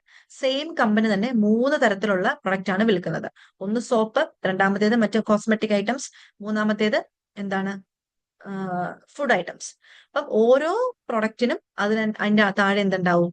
ഓരോ ഫങ്ഷണൽ ഡിപ്പാർട്ട്മെന്റ് ഉണ്ടായിരിക്കും. ആരാണ്ട് ഡിപ്പാർട്ട്മെന്റ് ഉണ്ടായിരിക്കും. Marketing department, finance department, HR department, അങ്ങനെ ഇവിടെ. പിന്നെ നമ്മുടെ കോസ്മെറ്റിക്സ് പ്രൊഡക്റ്റ് ആണെന്നുണ്ടെങ്കിൽ അതിന്റെ താഴെ ഉണ്ടായിരിക്കും അതുപോലെ, ഇതിന്റെ താഴെ ഉണ്ടായിരിക്കും അതുപോലെ. അതാണ് ഡിവിഷണൽ ഡിപ്പാർട്ട്മെന്റ് എന്ന് പറയുന്നത്. ഡിവിഷണൽ സ്ട്രക്ചർ എന്ന് പറയുന്നത് എന്താണ്? സെയിം കമ്പനി മൾട്ടിപ്പിൾ പ്രൊഡക്റ്റ്, അതിൽ ഒന്നിൽ കൂടുതൽ പ്രൊഡക്റ്റ് അവര് പ്രൊഡ്യൂസ് ചെയ്യുന്നുണ്ടെന്നുണ്ടെങ്കിൽ ഓരോ പ്രൊഡക്റ്റിനും എന്തുണ്ടായിരിക്കും? ഓരോരോ ഫങ്ഷണൽ സ്ട്രക്ചർ ഉണ്ടായിരിക്കും. ഓരോ പ്രൊഡക്റ്റ് ഹാൻഡിൽ ചെയ്യാനും മാനേജേഴ്സ് ഉണ്ടാവും. അതിന്റെ താഴെ താഴെ പല പല ഡിപ്പാർട്ട്മെന്റ്സ് ഉണ്ടാവും. അതാണ് ഡിവിഷണൽ സ്ട്രക്ചർ എന്ന് പറയുന്നത്. ഓക്കെ, രണ്ടാമത്തേതാണ് നമുക്ക് മോഡേൺ ഓർഗനൈസേഷണൽ സ്ട്രക്ചർ എന്ന് പറയുന്നത്. അപ്പം മോഡേൺ ഓർഗനൈസേഷണൽ സ്ട്രക്ചർ എന്താണ്? അപ്പം ട്രഡീഷണൽ ഓർഗനൈസേഷൻ ആണ് നമ്മൾ തൊട്ട് മുമ്പ് പറഞ്ഞത്. ട്രഡീഷണൽ ഓർഗനൈസേഷനകത്താണ് നമ്മൾ ഫങ്ഷണൽ സ്ട്രക്ചറും ഡിവിഷണൽ സ്ട്രക്ചറും ഒക്കെ പറഞ്ഞത്. പക്ഷേ ഈ ഒരു ട്രഡീഷണൽ സ്ട്രക്ചർ എന്ന് പറയുന്നത് കുറച്ചുകൂടെ റിജിഡും കോംപ്ലക്സും ഫിക്സ്ഡ് ഒക്കെയാണ്. അതായത് നമുക്ക് പെട്ടെന്ന് മാറ്റാൻ പറ്റുന്ന ഒരു സ്ട്രക്ചർ അല്ല നമ്മുടെ ട്രഡീഷണൽ സ്ട്രക്ചർ എന്ന് പറയുന്നത്. അപ്പൊ അതിനെ ഒന്ന് എന്താണ്, റീപ്ലേസ് ചെയ്തുകൊണ്ട് വന്നിട്ടുള്ള ഒരു പുതിയൊരു ഓർഗനൈസേഷണൽ സ്ട്രക്ചറാണ് മോഡേൺ ഓർഗനൈസേഷണൽ സ്ട്രക്ചേഴ്സ് എന്ന് പറയുന്നത്. ഓക്കെ, അപ്പൊ ഇതിനകത്തിൽ എന്താ പറയുന്നത്? ഈ മോഡേൺ ഓർഗനൈസേഷണൽ സ്ട്രക്ചേഴ്സിൽ നമ്മൾ യൂസ് ചെയ്യുന്നതാണ് ടീം സ്ട്രക്ചർ ഉണ്ട്, മെട്രിക് സ്ട്രക്ചർ, പ്രോജക്ട് സ്ട്രക്ചർ. ഇത് മൂന്നുമാണ് നമ്മൾ ഇതിനകത്തിൽ കൂടുതലായിട്ട് നമ്മൾ യൂസ് ചെയ്യുന്നത്, അല്ലെങ്കിൽ കോമൺലി യൂസ്ഡ് മോഡേൺ സ്ട്രക്ചേഴ്സ് ഇത് മൂന്നെണ്ണമാണ്: team structure, matrix structure and project structure. ഇതെന്താണെന്നുള്ളത് നമുക്ക് നോക്കാം. സോ ഇത് കഴിഞ്ഞ് കഴിഞ്ഞാൽ പിന്നെ നമുക്ക് പറയാനുള്ളത് formal and informal organisation. Yes, team structure എന്ന് പറയുന്നത് എന്താണ്? ഈ ഒരു ഓർഗനൈസേഷൻ സ്ട്രക്ചർ എങ്ങനെയാണ് മെയ്ഡ് ചെയ്തിട്ടുണ്ടാവുക? ടീംസ് ആണ്, made up of teams and each team works towards a common goal. Team structure എന്ന് പറയുന്നത് ഇതെന്താണ്?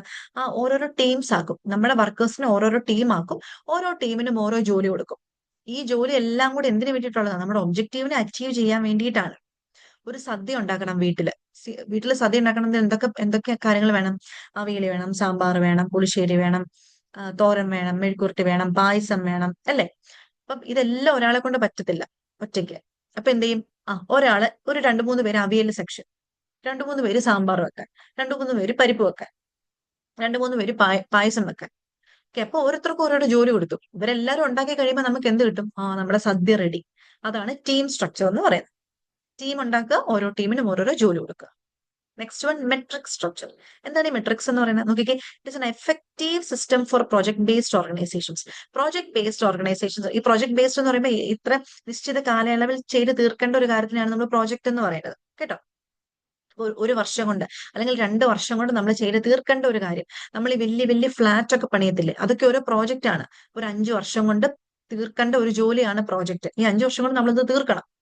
അതിനാണ് പ്രോജക്റ്റ് എന്ന് പറയുന്നത്. അപ്പൊ ഈ ഒരു പ്രോജക്റ്റ് ബേസ്ഡ് ജോലികൾ, ഇന്ന ടൈം ലിമിറ്റ് ഉള്ള ജോലികൾ, ആ ജോലികൾ ചെയ്ത് തീർക്കാൻ വേണ്ടിയിട്ട് നമുക്ക് ഏറ്റവും കൂടുതൽ നമ്മളെ സഹായിക്കുന്ന ഒരു ഓർഗനൈസേഷണൽ സ്ട്രക്ചർ ആണ് മെട്രിക് സ്ട്രക്ചർ എന്ന് പറയുന്നത്. അതെന്താണെന്ന് നോക്കിക്കേ. Under this structure different specialists from different functional department work on one or more project. Each specific project is assigned a project manager and is allocated all the necessary resources required to fulfill the project objective. അപ്പൊ ഇവിടെ നോക്കിക്കേ, two managers, project manager and functional manager. ഇവിടെ എന്താണ് metric structure പറയുമ്പോൾ ഇവിടെ നമുക്ക് രണ്ട് managers വരുന്നുണ്ട്. ഒന്ന് പ്രോജക്ട് മാനേജറും ഒന്ന് ഫംഗ്ഷണൽ മാനേജേഴ്സ് ഉണ്ടാവും. ഇവിടെ മെട്രിക് സ്ട്രക്ചർ എന്ന് പറയുന്നത് നമുക്ക് 5 വർഷം കൊണ്ട് ചെയ്തു തീർക്കേണ്ട ഒരു ജോലി എങ്ങനെ മാക്സിമം എളുപ്പം ചെയ്തു തീർക്കാൻ പറ്റും, ആ ഒരു ടൈം സ്പാനിനുള്ളിൽ നമുക്ക് എങ്ങനെയൊക്കെ നമുക്ക് ഒബ്ജക്റ്റീവ്സിനെ അറ്റൈൻ ചെയ്യാമെന്നൊക്കെയുള്ള കാര്യങ്ങൾ തീരുമാനിക്കുകയും അതിനനുസരിച്ച് ചെയ്യുകയും ചെയ്യുന്നതാണ് മെട്രിക് സ്ട്രക്ചർ. അപ്പൊ അതിന് വേണ്ടിയിട്ട് നമുക്ക് സ്പെഷ്യലിസ്റ്റിനെ തന്നെ ആവശ്യമാണ്. ഇപ്പൊ ഫൈനാൻസ് ഡിപ്പാർട്ട്മെന്റ് ആണെങ്കിലും, HR ഡിപ്പാർട്ട്മെന്റ് ആണെങ്കിലും, മാർക്കറ്റിംഗ് ഡിപ്പാർട്ട്മെന്റ് ആണെങ്കിലും, R&D ഡിപ്പാർട്ട്മെന്റ് ആണെങ്കിലും എല്ലാം. അപ്പം R&D എന്ന് പറയുന്നത് റിസർച്ച് ആൻഡ് ഡെവലപ്മെന്റ് ആണ് കേട്ടോ. ഇപ്പം റിസർച്ച് ആൻഡ് ഡെവലപ്മെന്റ് ആണെങ്കിലും പർച്ചേസ് ഡിപ്പാർട്ട്മെന്റ് ആണെങ്കിലും എല്ലായിടത്തും ഒരു സ്പെഷ്യലൈസ്ഡ് ആയിട്ടുള്ള ആൾക്കാർ തന്നെ വേണം. കാരണം 5 വർഷം കൊണ്ട് നമുക്ക് തീർക്കണം. അപ്പൊ അത് എത്രത്തോളം എഫക്റ്റീവായിട്ട് നമുക്ക് തീർക്കാൻ പറ്റും എന്നൊക്കെയുള്ള കാര്യങ്ങൾ തീരുമാനിക്കാൻ വേണ്ടിയിട്ട് സ്പെഷ്യലിസ്റ്റ് ആയിട്ടുള്ള ആൾക്കാർ തന്നെ വേണം. അവരെന്ത് ചെയ്യുന്നുണ്ട്, അവർ വന്നിട്ട് അവര് വർക്കേഴ്സിനെ കൊണ്ട് പണിയെടുപ്പിക്കുകയാണ്. അപ്പൊ അതിനെയാണ് മെട്രിക് സ്ട്രക്ചർ എന്ന് പറയുന്നത്. ഇവിടെ ടീമായിട്ടല്ല, ഈ ടീമിന് ഇത് കൊടുത്തു, ഈ ടീമിന് ഇത് കൊടുത്തു, അങ്ങനെയല്ല. സ്പെഷ്യലിസ്റ്റുകൾ ഉണ്ടാവും, അവരൊരു പ്ലാൻ വർക്ക്ഔട്ട് ചെയ്യും, അതിനനുസരിച്ചായിരിക്കും എന്ത് ചെയ്യുന്നത്, ഇത് നമുക്ക് വർക്ക് മുന്നോട്ട് പോകുന്നത്. ഇത് കൂടുതലും മെട്രിക് സ്ട്രക്ചർ ഏത് ടൈപ്പ് ഓഫ് വർക്കിലാണ് കൂടുതലും എഫക്റ്റീവ് ആയിട്ടുള്ളത്, പ്രോജക്ട് ബേസ്ഡ് ആണ്. അത് നമുക്ക് ഒരു നിശ്ചിത കാലയളവിൽ ചെയ്ത് തീർക്കേണ്ടതായിട്ടുള്ള ജോലികൾക്ക് ചെയ്ത് തീർക്കാൻ വേണ്ടിയിട്ടാണ് metric structure of organisational structure നമ്മൾ ഡിപ്പെൻഡ് ചെയ്യുന്നത്. Next one is network structures. ഇതിനെ നമ്മൾ ഹബ് ഓർഗനൈസേഷൻ എന്ന് നമുക്ക് പറയാം. A network organization is one that is created around a central organization called the hub organization that has association and understanding with some organization to perform functions like designing, manufacturing, marketing, etc. for the central organization on a contractual basis. അപ്പൊ ഇവിടെ ഒരു central organisation ഉണ്ടാവും. ഈ ഒരു central ഓർഗനൈസേഷന് വേണ്ടിയിട്ട് നമ്മൾ മറ്റ് ഓർഗനൈസേഷൻസിനെ നമ്മൾ എന്ത് ചെയ്യാണ്, ഡിപ്പെൻഡ് ചെയ്യാണ്. എക്സാമ്പിൾ നമ്മൾ പറഞ്ഞു കഴിഞ്ഞാൽ, നമ്മുടെ TV-യിൽ നമ്മൾ ഓരോ പ്രോഗ്രാംസ് കാണില്ലേ, ഈ പ്രോഗ്രാംസ് കാണുമ്പോൾ നമ്മൾ പറയാറുണ്ട്, ഈ അതില് ആങ്കർ ചെയ്യുന്നതാണെങ്കിലും അല്ലെങ്കിൽ അവൾ ജഡ്ജസ് ആയിട്ടോ അവരുടെയൊക്കെ കോസ്റ്റ്യൂം കോർട്ടസി എന്നൊക്കെ പറഞ്ഞിട്ട് നമ്മൾ കാണുന്നുണ്ട് അല്ലെ, ജ്വല്ലറി കോർട്ടസി എന്നൊക്കെ പറഞ്ഞിട്ട് നമ്മൾ കാണാറില്ലേ. അവർക്ക് ഡ്രസ്സ് കൊടുക്കുന്നതും അവരുടെ ഓർണമെന്റ്സ് ഡിസൈൻ ചെയ്യുന്നതാണെങ്കിലും അവർക്ക് ഓർണമെന്റ്സ് കൊടുക്കുന്നതും അല്ലെങ്കിൽ അവിടുത്തെ ഒരു സെറ്റ്, ഒരു ഫ്ലോർ സെറ്റ് ചെയ്യുന്നതും ഒക്കെ പല പല പല പല ഡിസൈനിങ് കമ്പനീസ് ആയിരിക്കും. ചിലപ്പോൾ അവരുടെ ഡ്രസ്സ് ഒരുപക്ഷെ ചിലപ്പോൾ ഒരു ടെക്സ്റ്റൈൽസിന്റെ ഒരു കോൺട്രാക്റ്റിലായിരിക്കും, അവരുടെ ഓർണമെന്റ്സ് മറ്റേതെങ്കിലും ഒരു ജ്വല്ലറി ഷോപ്പ് ആയിരിക്കാം, പിന്നെ അവരുടെ ഒരു സെറ്റ്, ഒരു നമ്മൾ കാണുന്ന ഒരു ഫ്ലോർ, അത് ഏതെങ്കിലും ഒരു ഡിസൈനിങ് കമ്പനി ആയിരിക്കാം. അതൊരു കോൺട്രാക്ട് ബേസിസിൽ കൊടുക്കുന്നതാണ്. അല്ലാതെ ഇതെല്ലാം ഇവർ വീട്ടിൽ നിന്ന് കൊണ്ടുവരുന്നതല്ല കേട്ടോ. അപ്പോൾ നമ്മുടെ ഒരു സെൻട്രൽ ഓർഗനൈസേഷൻ ഉണ്ടായിരിക്കും, ഒരു ഹബ് ഓർഗനൈസേഷൻ എന്നാണ് നമ്മൾ അതിന് പറയുന്നത്. ഒരു സെൻട്രൽ ഓർഗനൈസേഷന് വേണ്ടുന്ന എല്ലാ കാര്യങ്ങളും ചെയ്ത് തീർക്കാൻ വേണ്ടിയിട്ട്, അവർക്ക് ഡിസൈനിങ് ആണെങ്കിൽ അങ്ങനെ, അവർക്കൊരു അസിസ്റ്റൻസ് കൊടുക്കാനാണെങ്കിൽ അങ്ങനെ, ഒരു മാനുഫാക്ചറിങ്ങോ മാർക്കറ്റിങ്ങോ ഒക്കെ ജോലികൾ ചെയ്ത് തീർക്കാൻ വേണ്ടിയിട്ട് നമ്മൾ പുറത്തുള്ള ഏജൻസീസിനെ നമ്മൾ കണക്ട് ചെയ്യും. അതിനെയാണ് നമ്മൾ നെറ്റ്വർക്ക് ഓർഗനൈസേഷൻ എന്ന് പറയുന്നത്, സ്ട്രക്ചർ എന്ന് പറയുന്നത്. അപ്പൊ നമ്മുടെ കമ്പനിക്ക് വേണ്ടിയിട്ട്, നമ്മുടെ കമ്പനിയിലുള്ള ജോലികൾ ചെയ്ത് തീർക്കാൻ വേണ്ടിയിട്ട്, ജോലികൾ ചെയ്ത് തീർക്കാനല്ല, നമ്മുടെ കമ്പനിക്ക് വേണ്ടിയിട്ടുള്ള ഡിസൈനിങ്ങും നമ്മുടെ മാർക്കറ്റിങ്ങും നമ്മുടെ സെയിൽസിനെ പ്രൊമോട്ട് ചെയ്യാനും പ്രൊമോഷണൽ ആക്ടിവിറ്റീസിനും ഒക്കെ വേണ്ടിയിട്ട് നമ്മൾ പുറത്തുള്ള മറ്റ് ഓർഗനൈസേഷനെ നമ്മൾ ഡിപ്പെൻഡ് ചെയ്യും. അത് കോൺട്രാക്ട് ബേസിസിലായിരിക്കും. അതായത് 1 വർഷത്തേക്ക് അല്ലെങ്കിൽ 2 വർഷത്തേക്കുള്ള ഒരു കോൺട്രാക്ട് ബേസിസിലായിരിക്കും നമ്മൾ അവരെ ഡിപ്പെൻഡ് ചെയ്യുന്നത്. അപ്പൊ അങ്ങനെ ചെയ്യുന്നതിനെയാണ് നമ്മൾ നെറ്റ്വർക്ക് സ്ട്രക്ചേഴ്സ് എന്ന് പറയുന്നത്. ക്ലിയർ അല്ലേ? അപ്പൊ അതാണ് മോഡേൺ ഓർഗനൈസേഷൻ സ്ട്രക്ചർ നമുക്ക് പഠിക്കാനുള്ളത്. പിന്നെ നമുക്ക് ഇതിനകത്ത് വരുന്നതാണ് ഫോർമൽ ആൻഡ് ഇൻഫോർമൽ ഓർഗനൈസേഷനെ കുറിച്ച് പറയാനുണ്ട്. അപ്പൊ അത് നമുക്ക് ഇമ്പോർട്ടന്റ് ആണ്. അപ്പൊ ഇതിനകത്ത് നമുക്ക് ചോദിക്കാൻ സാധ്യതയുള്ളത് difference between formal and informal organisation ആണ്. അത് വളരെ ഇമ്പോർട്ടന്റ് ആയിട്ടുള്ളൊരു സംഭവം തന്നെയാണ് കേട്ടോ. ഓക്കെ, ഫോർമൽ ഓർഗനൈസേഷൻ എന്ന് പറയുന്നത് എന്താണ്? Established pattern of relationship among departments, divisions and individuals to achieve well defined goals. അപ്പം ഇവിടെ ഫോർമൽ ഓർഗനൈസേഷൻ എന്ന് പറയുമ്പോൾ നമുക്ക് ഒബ്ജക്റ്റീവ്സിനെ അറ്റൈൻ ചെയ്യാൻ വേണ്ടിയിട്ടുള്ള എല്ലാ കാര്യങ്ങളും അതിനകത്ത് വരുന്നതാണ് ഫോർമൽ ഓർഗനൈസേഷൻ. അപ്പൊ അതിനകത്ത് ഡിപ്പാർട്ട്മെന്റ്സ് വരും, ഡിവിഷൻസ് വരും, നമുക്ക് ഗോൾസിനെ അച്ചീവ് ചെയ്യാൻ വേണ്ടിയിട്ടുള്ളൊരു കാര്യങ്ങളായിരിക്കും ഫോർമൽ ഓർഗനൈസേഷനിൽ വരുന്നത്. ഇൻഫോർമൽ ഓർഗനൈസേഷനിൽ വരുന്നതാണ് ഇമോഷണൽ റിലേഷൻഷിപ്പ് ആണ്. അവിടെ ജോലി ചെയ്യുന്ന ആൾക്കാർ തമ്മിലൊരു റിലേഷൻഷിപ്പ് ഉണ്ടായിരിക്കും അല്ലെ, അവർ തമ്മിലൊരു അറ്റാച്ച്മെന്റ് ഉണ്ടായിരിക്കും, ഒരു ആറ്റിറ്റ്യൂഡ്സ് ഉണ്ടായിരിക്കും, അവരുടെ ഇഷ്ടങ്ങളും അനിഷ്ടങ്ങളും ഒക്കെ ഉണ്ടായിരിക്കും. അതിനാണ് ഇൻഫോർമൽ ഓർഗനൈസേഷൻ എന്ന് പറയുന്നത്. പിന്നെ നെക്സ്റ്റ് വൺ, ഫോർമൽ ഓർഗനൈസേഷന്റെ ക്രിയേഷൻ എന്ന് പറയുന്നത് ടോപ്പ് മാനേജ്മെന്റ് ആണ് ക്രിയേറ്റ് ചെയ്യുന്നത്. പക്ഷെ ഇൻഫോർമൽ ഓർഗനൈസേഷൻ ടോപ്പ് മാനേജ്മെന്റ് ഒന്നും ക്രിയേറ്റ് ചെയ്യുന്നതല്ല. ഇതെന്താണ്, നോർമലി നമ്മൾ 4 പേര് കൂടുമ്പോൾ അല്ലെങ്കിൽ 2 പേര് കൂടുമ്പോൾ നമ്മൾ പെട്ടെന്ന് സംസാരിച്ചൊരു കൂട്ടുണ്ടാകത്തില്ലേ, അത് ആരെങ്കിലും സ്റ്റാർട്ട് ചെയ്ത് തരുന്നതാണോ? അല്ല, അത് നമ്മളായിട്ട് തന്നെ തുടങ്ങുന്നതാണ്. അതൊരു എന്താണ്, ഒരു നാച്ചുറലി അങ്ങനെ വരുന്ന ഒരു റിലേഷൻ ആണ് ഇൻഫോർമൽ ഓർഗനൈസേഷൻ. ദെൻ ഒബ്ജക്റ്റീവ് എന്ന് പറയുന്നത് എന്താണ്, ഈ ഫോർമൽ ഓർഗനൈസേഷൻ ഒബ്ജക്റ്റീവ് എന്ന് പറയുന്നത് എന്താണ്, നമ്മുടെ നമ്മുടെ നമുക്കൊരു ഗോൾ ഉണ്ടാവും. ആ ഗോൾ സെറ്റ് ചെയ്യാൻ വേണ്ടിയിട്ട് കുറച്ച് പ്രീ പ്ലാൻസും ഒബ്ജക്റ്റീവ്സ് പ്രൊസീജിയേഴ്സും മെത്തേഡ്സും ഒക്കെ ഉണ്ടായിരിക്കും. അത് ക്രിയേറ്റ് ചെയ്യുക, അതിനനുസരിച്ച് നമ്മൾ ഒബ്ജക്റ്റീവിനെ അറ്റൈൻ ചെയ്യുക എന്നുള്ളതാണ് നമ്മുടെ ഈ ഫോർമൽ ഒബ്ജക്റ്റീവ്സിന്റെ ഒബ്ജക്റ്റീവ്. ഇൻഫോർമൽ ഓർഗനൈസേഷൻ ഒബ്ജക്റ്റീവ് എന്താണ്, നമുക്ക് ജോലി ചെയ്യുമ്പോൾ നമുക്ക് കൂട്ടിൽ ഒരാളൊക്കെ ഉള്ളത് നല്ലതല്ലേ, സംസാരിച്ചിരിക്കാനും അല്ലെങ്കിൽ നമുക്കൊരു സ്ട്രെസ് റിലീഫിന് വേണ്ടിയിട്ടും നമുക്ക് എന്താണ് ഒരു ഒരു ഒരു എന്താ ഒരു സഹകരണം സ്റ്റാർട്ട് ചെയ്യും. ആ ഒരു സഹകരണം ഉണ്ടല്ലോ, നമ്മൾ നമ്മുടെ കൂടെ നിൽക്കുന്ന ഒരാളോട് മിണ്ടാറ് എത്ര നാളെന്ന് നമ്മൾ ജോലി ചെയ്യാൻ പറ്റില്ല. അപ്പൊ ഒരു സഹകരണ മനോഭാവം ഉണ്ടാവുക എന്നുള്ളതാണ് ഇൻഫോർമൽ ഓർഗനൈസേഷന്റെ ഒരു ഉദ്ദേശം. അതിന്റെ ഒബ്ജക്റ്റീവ് അതാണ്. എല്ലാവരും തമ്മിലൊരു കോർഡിനേഷൻ, ഒരു സ്നേഹം ഉണ്ടാക്കുക എന്നുള്ളതാണ് ഇൻഫോർമൽ ഓർഗനൈസേഷന്റെ ഒരു ഒബ്ജക്റ്റീവ്.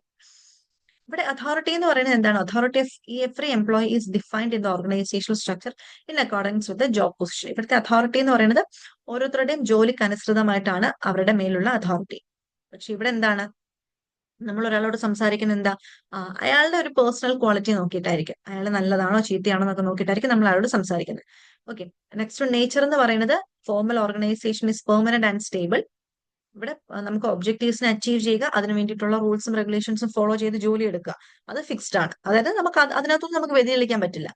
പക്ഷെ ഇൻഫോർമൽ ഓർഗനൈസേഷൻ ആണെന്നുണ്ടെങ്കിൽ അത് മനുഷ്യർ തമ്മിലുള്ള ഒരു റിലേഷൻ ആണ്. ചിലപ്പോൾ അവിടെ അടിയുണ്ടാകാം, വഴക്കുണ്ടാകാം, ഇന്ന് കാണുന്നവനെ നാളെ കണ്ടാൽ മിണ്ടാതിരിക്കാം, എന്ത് വേണമെങ്കിലും ചെയ്യാം. അതെന്താണ്, ഒരു ഫ്ലെക്സിബിൾ ആണ്, അതിങ്ങനെ ചേഞ്ച് ചെയ്തുകൊണ്ടേ ഇരിക്കും, ടെമ്പററി നേച്ചർ ആണ്. ഒന്നുമില്ല, ഫോർമൽ ഓർഗനൈസേഷൻ എന്ന് പറയുന്നത് നമ്മുടെ കമ്പനിക്ക് അകത്തുള്ള നമ്മുടെ ഒബ്ജക്റ്റീവ്സിനെ അച്ചീവ് ചെയ്യാൻ വേണ്ടിയിട്ട് നമ്മൾ ഫോളോ ചെയ്യുന്ന റൂൾസിനെയും റെഗുലേഷൻസിനെയും പ്രൊസീജിയേഴ്സിനും ഒക്കെയാണ് നമ്മൾ ഫോർമൽ ഓർഗനൈസേഷൻ എന്ന് പറയുന്നത്. അവിടെ ഉണ്ടാവുന്ന റിലേഷൻഷിപ്പ് എന്ന് പറയുന്നത് മാനേജേഴ്സും എംപ്ലോയീസും തമ്മിലുള്ള റിലേഷൻഷിപ്പ് ആയിരിക്കാം. അത് പെർമനന്റ് ആയിട്ടുള്ള ഒരു റിലേഷൻഷിപ്പ് ആണ്. നമ്മുടെ ജോലി ചെയ്യാൻ വേണ്ടിയിട്ട് മാത്രമാണ് നമ്മൾ ഈ ഒരു ഫോർമൽ ഓർഗനൈസേഷനിൽ നമ്മൾ ഇൻവോൾവ് ആവുന്നത്. ഇൻഫോർമൽ ഓർഗനൈസേഷൻ എന്ന് പറയുന്നത് അതല്ല, നമ്മൾ മാനസികമായിട്ടുള്ള ഒരു അറ്റാച്ച്മെന്റ്, നമ്മുടെ കൊളീഗ്സുമായിട്ട് നമ്മുടെ സുപ്പീരിയേഴ്സുമായിട്ടൊക്കെ ഉള്ള ഒരു സ്നേഹബന്ധം, റിലേഷൻഷിപ്പ് ആണ് അവിടെ ഇൻഫോർമൽ ഓർഗനൈസേഷനിൽ വരുന്നത്. അതൊരു പെർമനന്റ് ആയിട്ടുള്ളതായിരിക്കത്തില്ല. ചിലപ്പോ നമ്മൾ ഈ ഒരു സ്നേഹബന്ധം മുന്നോട്ട് പോകാം, അല്ലാന്നുണ്ടെങ്കിൽ എന്തെങ്കിലും പ്രശ്നങ്ങളുണ്ടായിട്ട് അങ്ങോട്ടും ഇങ്ങോട്ടും വടി ഉണ്ടാക്കാൻ ഉള്ള സാധ്യതയുണ്ട്. പിന്നെ നമ്മൾ എല്ലാവരോടും മിണ്ടണമെന്നൊന്നുമില്ല, നമുക്ക് ഇഷ്ടമുള്ളവരായിരിക്കും നമ്മൾ മിണ്ടുന്നത്. അപ്പൊ അതൊരു ഇൻഫോർമൽ ഓർഗനൈസേഷൻ. ഓക്കെ, അത് മനസ്സിലായല്ലോ. നെക്സ്റ്റ് നമുക്ക് പഠിക്കേണ്ടതായിട്ടുള്ള ഒരു മെയിൻ ടോപ്പിക്കാണ് delegation of authority. Delegation of authority എന്ന് പറയുന്നത് നോക്കിക്കേ, ഡെലിഗേഷൻ എന്ന് പറയുന്നത് എന്താണ്, ഡെലിഗേഷൻ ഇവിടെ ഒരു ഓക്കെ നോക്കിക്കേ, the active process of entrustment of a part of work or responsibility and authority to another and the creation of accountability for performance is called a delegation. Example പറയാണ്, നമ്മുടെ കമ്പനിയിലേക്ക് 5 ലക്ഷം രൂപ നമുക്ക് പ്രോഫിറ്റ് വേണം. ഈ പ്രോഫിറ്റ് വേണമെന്ന് പറയുമ്പം ഈ മാനേജേഴ്സ് മാത്രം ഇരുന്ന് കഴിഞ്ഞാൽ ഈ ഒരു പ്രോഫിറ്റ് കിട്ടത്തില്ല. പകരം എന്ത് ചെയ്യണം, ഈ ഒരു ജോലി നമ്മൾ കൊച്ചു കൊച്ചു കൊച്ചു ഗ്രൂപ്പ്സിലേക്ക് നമ്മൾ കൊടുക്കുക. ഇപ്പം ടോപ്പ് ലെവൽ മാനേജ്മെന്റ് ആണെങ്കിൽ അത് മിഡിൽ ലെവൽ മാനേജ്മെന്റിനോട് പറയാ, മിഡിൽ ലെവൽ മാനേജ്മെന്റ് അത് ലോവർ ലെവൽ മാനേജ്മെന്റിനോട് പറയാ, ലോവർ ലെവൽ മാനേജ്മെന്റ് അവരുടെ സൂപ്പർവൈസേഴ്സിനോട് പറയാ, സൂപ്പർവൈസേഴ്സിന് എന്താണ് നിങ്ങൾ അങ്ങനെ ചെയ്യണം, നിങ്ങൾ അങ്ങനെ ചെയ്യിപ്പിക്കണം എന്നൊക്കെയുള്ള ഗൈഡ് ലൈൻസ് കൊടുക്കുക, അവർ വർക്കേഴ്സിനെ കൊണ്ട് ചെയ്യിപ്പിക്കുക. അപ്പൊ ടോപ്പ് ലെവൽ മാനേജ്മെന്റ് തന്നെയാണോ അവിടെ പണി ചെയ്യുന്നത്? അല്ല, അവർ മിഡിൽ ലെവലിനോട് പറഞ്ഞു, മിഡിൽ ലെവൽ ലോവർ ലെവലിനോട് പറഞ്ഞു, ലോവർ ലെവൽ അവരുടെ സൂപ്പർവൈസേഴ്സിനോടൊക്കെ പറഞ്ഞു. ഒരു ജോലി എന്താണ്, ഒരു ഒരു ഒരു വർക്ക് എന്താണ്, അതിങ്ങനെ ഡിവൈഡ് ചെയ്ത് അത് പലരിലേക്കും എത്തിക്കുകയാണ്. അതിനെയാണ് ഡെലിഗേഷൻ എന്ന് പറയുന്നത് കേട്ടോ. അപ്പൊ അവിടെ വരുന്ന എന്തൊക്കെ വരുന്നുണ്ട്, അവിടെ അതോറിറ്റി ഉണ്ട്, റെസ്പോൺസിബിലിറ്റി ഉണ്ട്, അക്കൗണ്ടബിലിറ്റി ഉണ്ട്. അപ്പൊ ഡെലിഗേഷനകത്തിൽ 3 കാര്യങ്ങൾ വരുന്നുണ്ട്: authority, responsibility and accountability. Delegation എന്ന് പറയുന്നത് നമ്മുടെ ഒരു പവർ നമ്മൾ മറ്റൊരാളിലേക്ക് ഹാൻഡ് ഓവർ ചെയ്യുന്നുണ്ട്, റെസ്പോൺസിബിലിറ്റി മറ്റൊരാളിലേക്ക് ഹാൻഡ് ഓവർ ചെയ്യുന്നുണ്ട്, നമ്മുടെ അക്കൗണ്ടബിലിറ്റി നമ്മൾ ഉത്തരം പറയണം. ഒരു ജോലി നമ്മളെ ഏൽപ്പിച്ചു, അത് കൃത്യമായിട്ട് ചെയ്യുക എന്നുള്ളത് നമ്മുടെ ഉത്തരവാദിത്വമാണ്. അത് ചെയ്തിട്ടില്ല എന്നുണ്ടെങ്കിൽ എന്ത് ചെയ്യണം, അത് എന്തുകൊണ്ടാണ് ചെയ്യാത്തതെന്നുള്ളത് നമ്മൾ ആൻസറബിൾ ആണ്. അതിനെയാണ് അക്കൗണ്ടബിലിറ്റി എന്ന് പറയുന്നത്. അപ്പൊ അങ്ങനെ ഒരു വർക്ക് ആയിക്കോട്ടെ, ഒരു എന്താണ് എന്തെങ്കിലും ഒരു ജോലിയോ അല്ലെന്നുണ്ടെങ്കിൽ എന്തെങ്കിലും അധികാരമോ അത് നമ്മളിൽ നിന്ന് മറ്റൊരാളിലേക്ക് നമ്മൾ എന്താണ് കൊടുക്കുന്നതിനെയാണ് നമ്മൾ ഡെലിഗേഷൻ എന്ന് പറയുന്നത് കേട്ടോ. അത് ഡെലിഗേഷൻ അതോറിറ്റി കൊടുക്കാം, റെസ്പോൺസിബിലിറ്റി കൊടുക്കാം, അക്കൗണ്ടബിലിറ്റിയും കൊടുക്കാം. നമ്മുടെ ഒരു അധികാരം വേണമെങ്കിൽ നമുക്ക് കൊടുക്കാം, നമ്മൾ ചെയ്യേണ്ട ഒരു ജോലി അല്ലെങ്കിൽ ഒരു റെസ്പോൺസിബിലിറ്റി വേണമെങ്കിൽ കൊടുക്കാം, നമ്മുടെ അക്കൗണ്ടബിലിറ്റി അതായത് നമ്മൾക്ക് എന്തെങ്കിലും ഒരു ജോലി ചെയ്തു അത് നമ്മൾക്ക് പകരം മറ്റൊരാള് നമുക്ക് വേണ്ടി സംസാരിക്കാൻ നമ്മളെ റെപ്രസെന്റ് ചെയ്യാനായിട്ട് ഒരാൾ ഉണ്ടാവില്ലേ, അതിനെയാണ് അക്കൗണ്ടബിലിറ്റി എന്ന് പറയുന്നത്. അങ്ങനെ വേണമെങ്കിൽ കൊടുക്കാം. അപ്പൊ അതൊരു ഒരു പവർ ആയിരിക്കാം, അല്ലെങ്കിൽ ഒരു റെസ്പോൺസിബിലിറ്റി അല്ലെങ്കിൽ ഒരു വർക്ക് ആയിരിക്കാം. അത് നമ്മളിൽ നിന്ന് മറ്റൊരാളിലേക്ക് കൊടുക്കുന്നു എന്നുള്ളതിനെയാണ് നമ്മൾ ഡെലിഗേഷൻ എന്ന് പറയുന്നത്. ഓക്കെ, അതിൽ നമുക്ക് 3 കാര്യങ്ങൾ വരുന്നുണ്ട്. അസൈൻമെന്റ് ഓഫ് റെസ്പോൺസിബിലിറ്റി വരുന്നുണ്ട്, അതോറിറ്റി വരുന്നുണ്ട്, അക്കൗണ്ടബിലിറ്റി വരുന്നുണ്ട്. ഓക്കെ, അപ്പൊ അതാണ് നമ്മൾ ഇവിടെ പറഞ്ഞത്. പിന്നെ നമുക്ക് പറയാനുള്ളത് ഡീസെൻട്രലൈസേഷൻ ആണ്. ഡീസെൻട്രലൈസേഷനും ഇമ്പോർട്ടന്റ് ആണ്. ഡീസെൻട്രലൈസേഷനും നമുക്കിതിനകത്ത് ഡീസെൻട്രലൈസേഷനും ഡെലിഗേഷനും എന്താണെന്നുള്ള ഡിഫറൻസ് നമുക്ക് പഠിക്കാം. അപ്പൊ നിങ്ങൾക്ക് മനസ്സിലാവും. ഓക്കെ, സോ ഡെലിഗേഷൻ അല്ലെങ്കിൽ ഡീസെൻട്രലൈസേഷൻ. ഡെലിഗേഷൻ എന്ന് പറയുന്നത് it is a process of entrustment of part of work or responsibility and authority to another and creation of accountability for performance. നമ്മുടെ ഒരു ജോലി നമ്മൾ മറ്റൊരാളിലേക്ക് ഏൽപ്പിക്കുന്നതിനാണ് ഡെലിഗേഷൻ എന്ന് പറയുന്നത്. ഡീസെൻട്രലൈസേഷൻ എന്താണ്? Decentralisation refers to the systematic effort to delegate authority to all levels of management in all departments. Decentralisation എന്ന് പറഞ്ഞാൽ തീരുമാനമെടുക്കാനുള്ള ഒരു പവർ, ഗൈഡ് ചെയ്യാനുള്ള ഒരു പവർ നമ്മൾ മറ്റു ഡിപ്പാർട്ട്മെന്റ്സിലേക്ക് കൊടുക്കുകയാണ്. അതായത് top level management middle level മാനേജ്മെന്റിലേക്ക് കൊടുക്കുന്നു. മിഡിൽ ലെവൽ മാനേജ്മെന്റ് ആ മിഡിൽ ലെവൽ മാനേജ്മെന്റിലുള്ള മറ്റാൾക്കാർ, finance department, HR department, marketing department, sales department, അങ്ങനെയുള്ള ഡിപ്പാർട്ട്മെന്റ് ഹെഡ്സിലേക്ക് കൊടുക്കുന്നു. അവർ ലോവർ ലെവൽ മാനേജ്മെന്റിലേക്ക് കൊടുക്കുന്നു. ലോവർ ലെവൽ മാനേജ്മെന്റ് അവരുടെ അണ്ടറിൽ വരുന്ന മറ്റു ഡിപ്പാർട്ട്മെന്റ് ഹെഡ്സ് ഉണ്ടാവും, അവരിലേക്ക് കൊടുക്കുന്നു. ഈ ഒരു പവർ, അവിടെ ജോലിയല്ല കൊടുക്കുന്നത്, ആ ഒരു റൂളിംഗ് പവർ ആണ് കൊടുക്കുന്നത്. അതിനെയാണ് ഡീസെൻട്രലൈസേഷൻ എന്ന് പറയുന്നത് കേട്ടോ. അപ്പൊ ഒരു ജോലി കൊടുക്കാനുള്ള അതോറിറ്റിയാണ് അവിടെ കൊടുക്കുന്നത്. അവിടെ എന്താണ് ഒരു പവറാണ് അവിടെ നമ്മളെ ഗൈഡ് ചെയ്യാൻ അല്ലെങ്കിൽ കൺട്രോൾ ചെയ്യാനുള്ള ഒരു പവറാണ് ഡീസെൻട്രലൈസേഷനിലൂടെ കൊടുക്കുന്നത്. ഡെലിഗേഷൻ എന്ന് പറയുന്നത് നമുക്ക് ചെയ്യേണ്ട ഒരു ജോലി അല്ലെങ്കിൽ റെസ്പോൺസിബിലിറ്റി കൊടുക്കും. ഇനി നേച്ചർ നോക്കാം. It is compulsory act as no individual can perform the entire task on his own. Delegation എന്ന് പറയുമ്പോൾ ഒരാളെ കൊണ്ട് ഒറ്റയ്ക്ക് എല്ലാ പണിയും ചെയ്യാൻ പറ്റത്തില്ല. അപ്പൊ അതുകൊണ്ട് ഡെലിഗേഷൻ കമ്പൽസറി ആണ്. എല്ലാവരിലും വീതിച്ചു കൊടുക്കുക, ഒരു ജോലി എല്ലാവർക്കും കൂടെ വീതിച്ചു കൊടുക്കുക, അതാണ് delegation. Decentralisation it is an optional policy. Decentralisation വേണമെന്ന് നിർബന്ധമൊന്നുമില്ല, അതൊരു ഓപ്ഷണൽ ആണ്. ഇപ്പൊ ടോപ്പ് ലെവൽ മാനേജ്മെന്റിനും മിഡിൽ ലെവൽ മാനേജ്മെന്റിലും ലോവർ ലെവൽ മാനേജ്മെന്റിനും ഒറ്റയ്ക്ക് ഹാൻഡിൽ ചെയ്യാൻ പറ്റുന്നുണ്ടെങ്കിൽ ഓക്കെ, അത് പ്രത്യേകിച്ച് ഡിപ്പാർട്ട്മെന്റ് ഹെഡ്സിന്റെ കയ്യിലും സൂപ്പർവൈസേഴ്സിന്റെ കയ്യിലൊന്നും കൊടുക്കേണ്ട ആവശ്യമില്ല. അവർക്ക് പറ്റത്തില്ല എന്നുണ്ടെങ്കിൽ അത് നമ്മൾ കൊടുക്കുക. നെക്സ്റ്റ് വൺ പർപ്പസ് എന്ന് പറയുമ്പോൾ ഡെലിഗേഷൻ ആണെങ്കിൽ it is undertaken to lessen the burden of managers. എന്തിനാണ് നമ്മൾ ഇങ്ങനെ ജോലി ഇങ്ങനെ വീതിച്ച് കൊടുക്കുന്നത്? നമ്മുടെ മാനേജേഴ്സിന്റെ അത്രയും കൂടെ ഒരു സമാധാനം, അവർക്ക് അത്രയും കൂടെ ഒരു ബർഡൻ ഉണ്ടാകത്തില്ല, അവർക്ക് അത്രയും ഒരു പ്രഷർ കുറയ്ക്കാൻ വേണ്ടിയിട്ടാണ് ഈ ജോലി എന്ത് ചെയ്യുന്നത് അല്ലെങ്കിൽ റെസ്പോൺസിബിലിറ്റി എന്ത് ചെയ്യുന്നത്, ഇങ്ങനെ പല ഗ്രൂപ്പ്സിലേക്ക് ഡെലിഗേറ്റ് ചെയ്യുന്നത്. ഇനി ഡീസെൻട്രലൈസേഷൻ എന്താ? It is undertaken to increase the role of subordinates in the organisation by giving the more authority. അപ്പൊ നമ്മുടെ ഈ ഡീസെൻട്രലൈസേഷൻ എന്തിനാണ് നടത്തുന്നത്?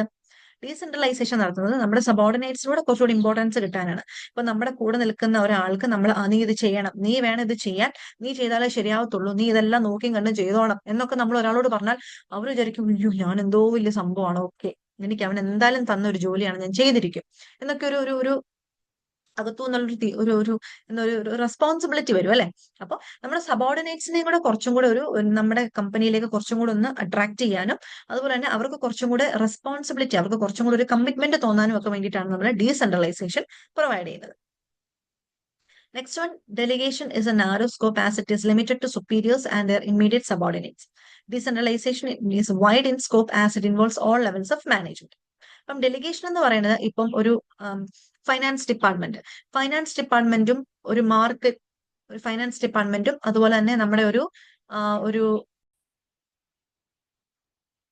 സോ ഡെലിഗേഷൻ എന്ന് പറയുന്നത് അതിന്റെ സ്കോപ്പ് നാരോ ആണ്. അതായത് നമുക്ക് സുപ്പീരിയേഴ്സും സബോർഡിനേറ്റ്സും തമ്മിലുള്ള റിലേഷൻഷിപ്പ് ആണ് അവിടെ വരുന്നത്. അപ്പൊ സുപ്പീരിയേഴ്സും സബോർഡിനേറ്റ്സും അവരുടെ ജോലി അല്ലെങ്കിൽ റെസ്പോൺസിബിലിറ്റി വീതിച്ചു കൊടുക്കുക എന്നുള്ളതാണ് ഡെലിഗേഷനിൽ വരുന്നത്. പക്ഷെ ഡീസെൻട്രലൈസേഷൻ അങ്ങനല്ല, അത് എല്ലാ മാനേജ്മെന്റിലും എല്ലാവരുമായിട്ടും ഒരു കണക്ഷൻ ഉണ്ട് നമുക്ക് ഡീസെൻട്രലൈസേഷനിൽ. സോ അതിന്റെ സ്കോപ്പ് വൈഡർ സ്കോപ്പ് ആണ്, because it involves all levels of മാനേജ്മെന്റിന്റെ എല്ലാ ലെവൽസും ഇവിടെ വരുന്നുണ്ട്. ഇവിടെ എന്താണ് എല്ലാ ലെവൽസ് ഓഫ് മാനേജ്മെന്റ് എന്ന് പറയുമ്പോൾ ടോപ്പ് ലെവൽ വരും, മിഡിൽ ലെവൽ വരും, ലോവർ ലെവൽ വരും, മൂന്നും വരും. പക്ഷെ ഡെലിഗേഷൻ എന്ന് പറയുമ്പോൾ എന്താണ്, സുപ്പീരിയേഴ്സും സബോർഡിനേറ്റ്സും മാത്രമേ വരുള്ളൂ. ആരാണോ ജോലി ചെയ്യുന്നതും അവരും അവരുടെ എന്താണ് എന്താണ് ജസ്റ്റ് മുകളിലുള്ള സുപ്പീരിയേഴ്സും അവരാണ് ഡെലിഗേഷനിൽ വരുന്നത്.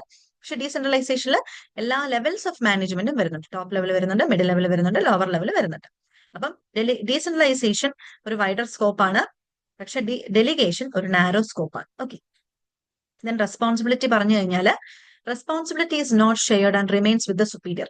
ഇവിടെ നമുക്ക് ഉത്തരവാദിത്വം എന്ന് പറയുന്നത് നമുക്ക് ഇവിടെ പറയുന്നുണ്ട്, നമുക്ക് ഡെലിഗേഷൻ ഓഫ് റെസ്പോൺസിബിലിറ്റി നമ്മൾ പറയുന്നുണ്ട്. പക്ഷെ അങ്ങനെ പറയുന്നുണ്ടെങ്കിൽ പോലും ആ ഒരു റെസ്പോൺസിബിലിറ്റി സുപ്പീരിയേഴ്സിന്റെ കയ്യിലൊന്നും പോകുന്നില്ല. നമ്മൾ തൊട്ടു മുമ്പ് പറഞ്ഞിരുന്നു റെസ്പോൺസിബിലിറ്റി ഷെയർ ചെയ്യുന്നുണ്ട്, ഡെലിഗേറ്റ് ചെയ്യുന്നുണ്ടോ എന്ന് പറഞ്ഞിരുന്നു. ബട്ട് റെസ്പോൺസിബിലിറ്റി ഷെയർ ചെയ്യുന്നില്ല. ബിക്കോസ് ഒരു ജോലി ചെയ്ത് തീർക്കുക എന്നുള്ളത് വർക്കേഴ്സിന്റെ ഉത്തരവാദിത്തമാണ്. അത് പ്രോപ്പറായിട്ട് ചെയ്യിപ്പിക്കുക എന്നുള്ള ഉത്തരവാദിത്തം നമ്മുടെ ആർക്കാണ്? സുപ്പീരിയേഴ്സിന് തന്നെയാണ്. അവരാണ് എന്തെങ്കിലും ഒരു പാകപ്പിഴവ് ഉണ്ടായാൽ ടോപ്പ് മാനേജ്മെന്റ് ആരോടെ ചോദിക്കുള്ളൂ? സുപ്പീരിയേഴ്സിനോട് ചോദിക്കുള്ളൂ. ഒരിക്കലും വർക്കേഴ്സിനോട് ചോദിക്കത്തില്ല. നിങ്ങളെ ആരാണ് ഗൈഡ് ചെയ്തതെന്നായിരിക്കും ആദ്യം ചോദിക്കുന്നത്. അപ്പൊ റെസ്പോൺസിബിലിറ്റി എന്താണ്? നമ്മൾ ഹാൻഡ് ഓവർ ചെയ്ത് കൊടുക്കുന്നില്ല. ഒരു ജോലിയുടെ കംപ്ലീറ്റ് റെസ്പോൺസിബിലിറ്റിയും കേട്ടോ, ഒരു ജോലിയുടെ മൊത്തം കൊടുക്കുന്നില്ല. പക്ഷെ എന്തെങ്കിലും ഒരു ടാസ്കിന്റെ കൊടുക്കുമായിരിക്കും, അത്രേ ഉള്ളൂ. പക്ഷെ ഇവിടെയോ ഡീസെൻട്രലൈസേഷൻ ആണെങ്കിലോ responsibility is also shared and is delegated to subordinates. ഇവിടെ റെസ്പോൺസിബിലിറ്റി എന്ത് ചെയ്യുന്നുണ്ട്? ഷെയർ ചെയ്യുന്നുണ്ട്. Next one authority. Authority is granted by the superior to the subordinate. Authority ഇവിടെ എന്ത് ചെയ്യുന്നുണ്ട്? ഗ്രാൻഡ് ചെയ്യുന്നുണ്ട്. ഒരു ജോലി ചെയ്ത് തീർക്കാനുള്ള ഒരു ഫ്രീഡം. നിങ്ങൾക്ക് ഈ ഒരു ടാസ്ക് ഉണ്ട്, ഈ ഒരു ടാസ്ക് നിങ്ങളുടെ ഇഷ്ടത്തിന് നിങ്ങൾ ചെയ്തോളൂ, പക്ഷെ ചെയ്ത് തീർക്കണമെന്നേ ഉള്ളൂ, നിങ്ങളുടെ ഇഷ്ടത്തിന് നിങ്ങൾ തീരുമാനിക്കാം. ആ ഒരു അതോറിറ്റി ഇവിടെ ഡെലിഗേഷനിൽ കൊടുക്കുന്നുണ്ട്. ഇവിടെ നോക്കിക്കേ, ഡീസെൻട്രലൈസേഷൻ ആണെങ്കിലോ it is A systematic act which takes place at all levels and all functions. ഇത് നമുക്ക് അങ്ങനെയൊന്നും അല്ല, ഇത് എല്ലാ ലെവൽസിലും എല്ലാ ഫംഗ്ഷൻസിലും ഓട്ടോമാറ്റിക്കലി വരുന്ന ഒരു സംഭവം തന്നെയാണ് ഡീസെൻട്രലൈസേഷൻ എന്ന് പറയുന്നത്. ഏതെങ്കിലും ഒരു പർട്ടിക്കുലർ ടാസ്ക് ചെയ്യാനോ എന്തെങ്കിലും ഒരു ജോലി ചെയ്യാനോ വേണ്ടിയിട്ടല്ല ഡീസെൻട്രലൈസേഷൻ ഉള്ളത്. അത് ഓട്ടോമാറ്റിക്കലി എന്താണ് top level, middle level, lower level, പിന്നെ ഓരോ ലെവൽസിലും അവരുടെ അസിസ്റ്റന്റ് മാനേജേഴ്സ് ഉണ്ടാകാം, അസോസിയേറ്റ് മാനേജേഴ്സ് ഉണ്ടാകാം, എക്സിക്യൂട്ടീവ്സ് ഉണ്ടാകാം. മിഡിൽ ലെവലിലാണെന്നുണ്ടെങ്കിൽ ഡിപ്പാർട്ട്മെന്റ് ഹെഡ്സ് ഉണ്ടാകാം, അവരുടെ അസിസ്റ്റന്റ് ഹെഡ് ഉണ്ടാവാം, എക്സിക്യൂട്ടീവ്സ് ഉണ്ടാവാം, ക്ലർക്സ് ഉണ്ടാവാം. ലോവർ ലെവൽ ആണെങ്കിൽ അവരുടെ എന്താണ് അസിസ്റ്റന്റ് സൂപ്പർവൈസേഴ്സ് ഉണ്ടാവാം, അതിന്റെ താഴെ വരുന്ന ക്ലർക്കോ അങ്ങനെ എന്തെങ്കിലുമൊക്കെ ഉണ്ടാവാം. അപ്പൊ അതൊരു ഓട്ടോമാറ്റിക്കലി നമ്മുടെ ഓർഗനൈസേഷൻ സ്ട്രക്ചറിൽ ഒരു ഹൈറാർക്കിക്കലി ഉള്ള ഒരു സംഭവം തന്നെയാണ്. അല്ലെങ്കിൽ അതല്ലാതെ ഒരു പർട്ടിക്കുലർ ജോബ് ചെയ്യാൻ വേണ്ടിയിട്ട് കൊടുക്കുന്ന ഒരു സംഭവം അല്ല ഡീസെൻട്രലൈസേഷൻ എന്ന് പറയുന്നത്. ഓക്കെ, അതാണ് നമുക്കിവിടെ പറയാനുള്ളത്.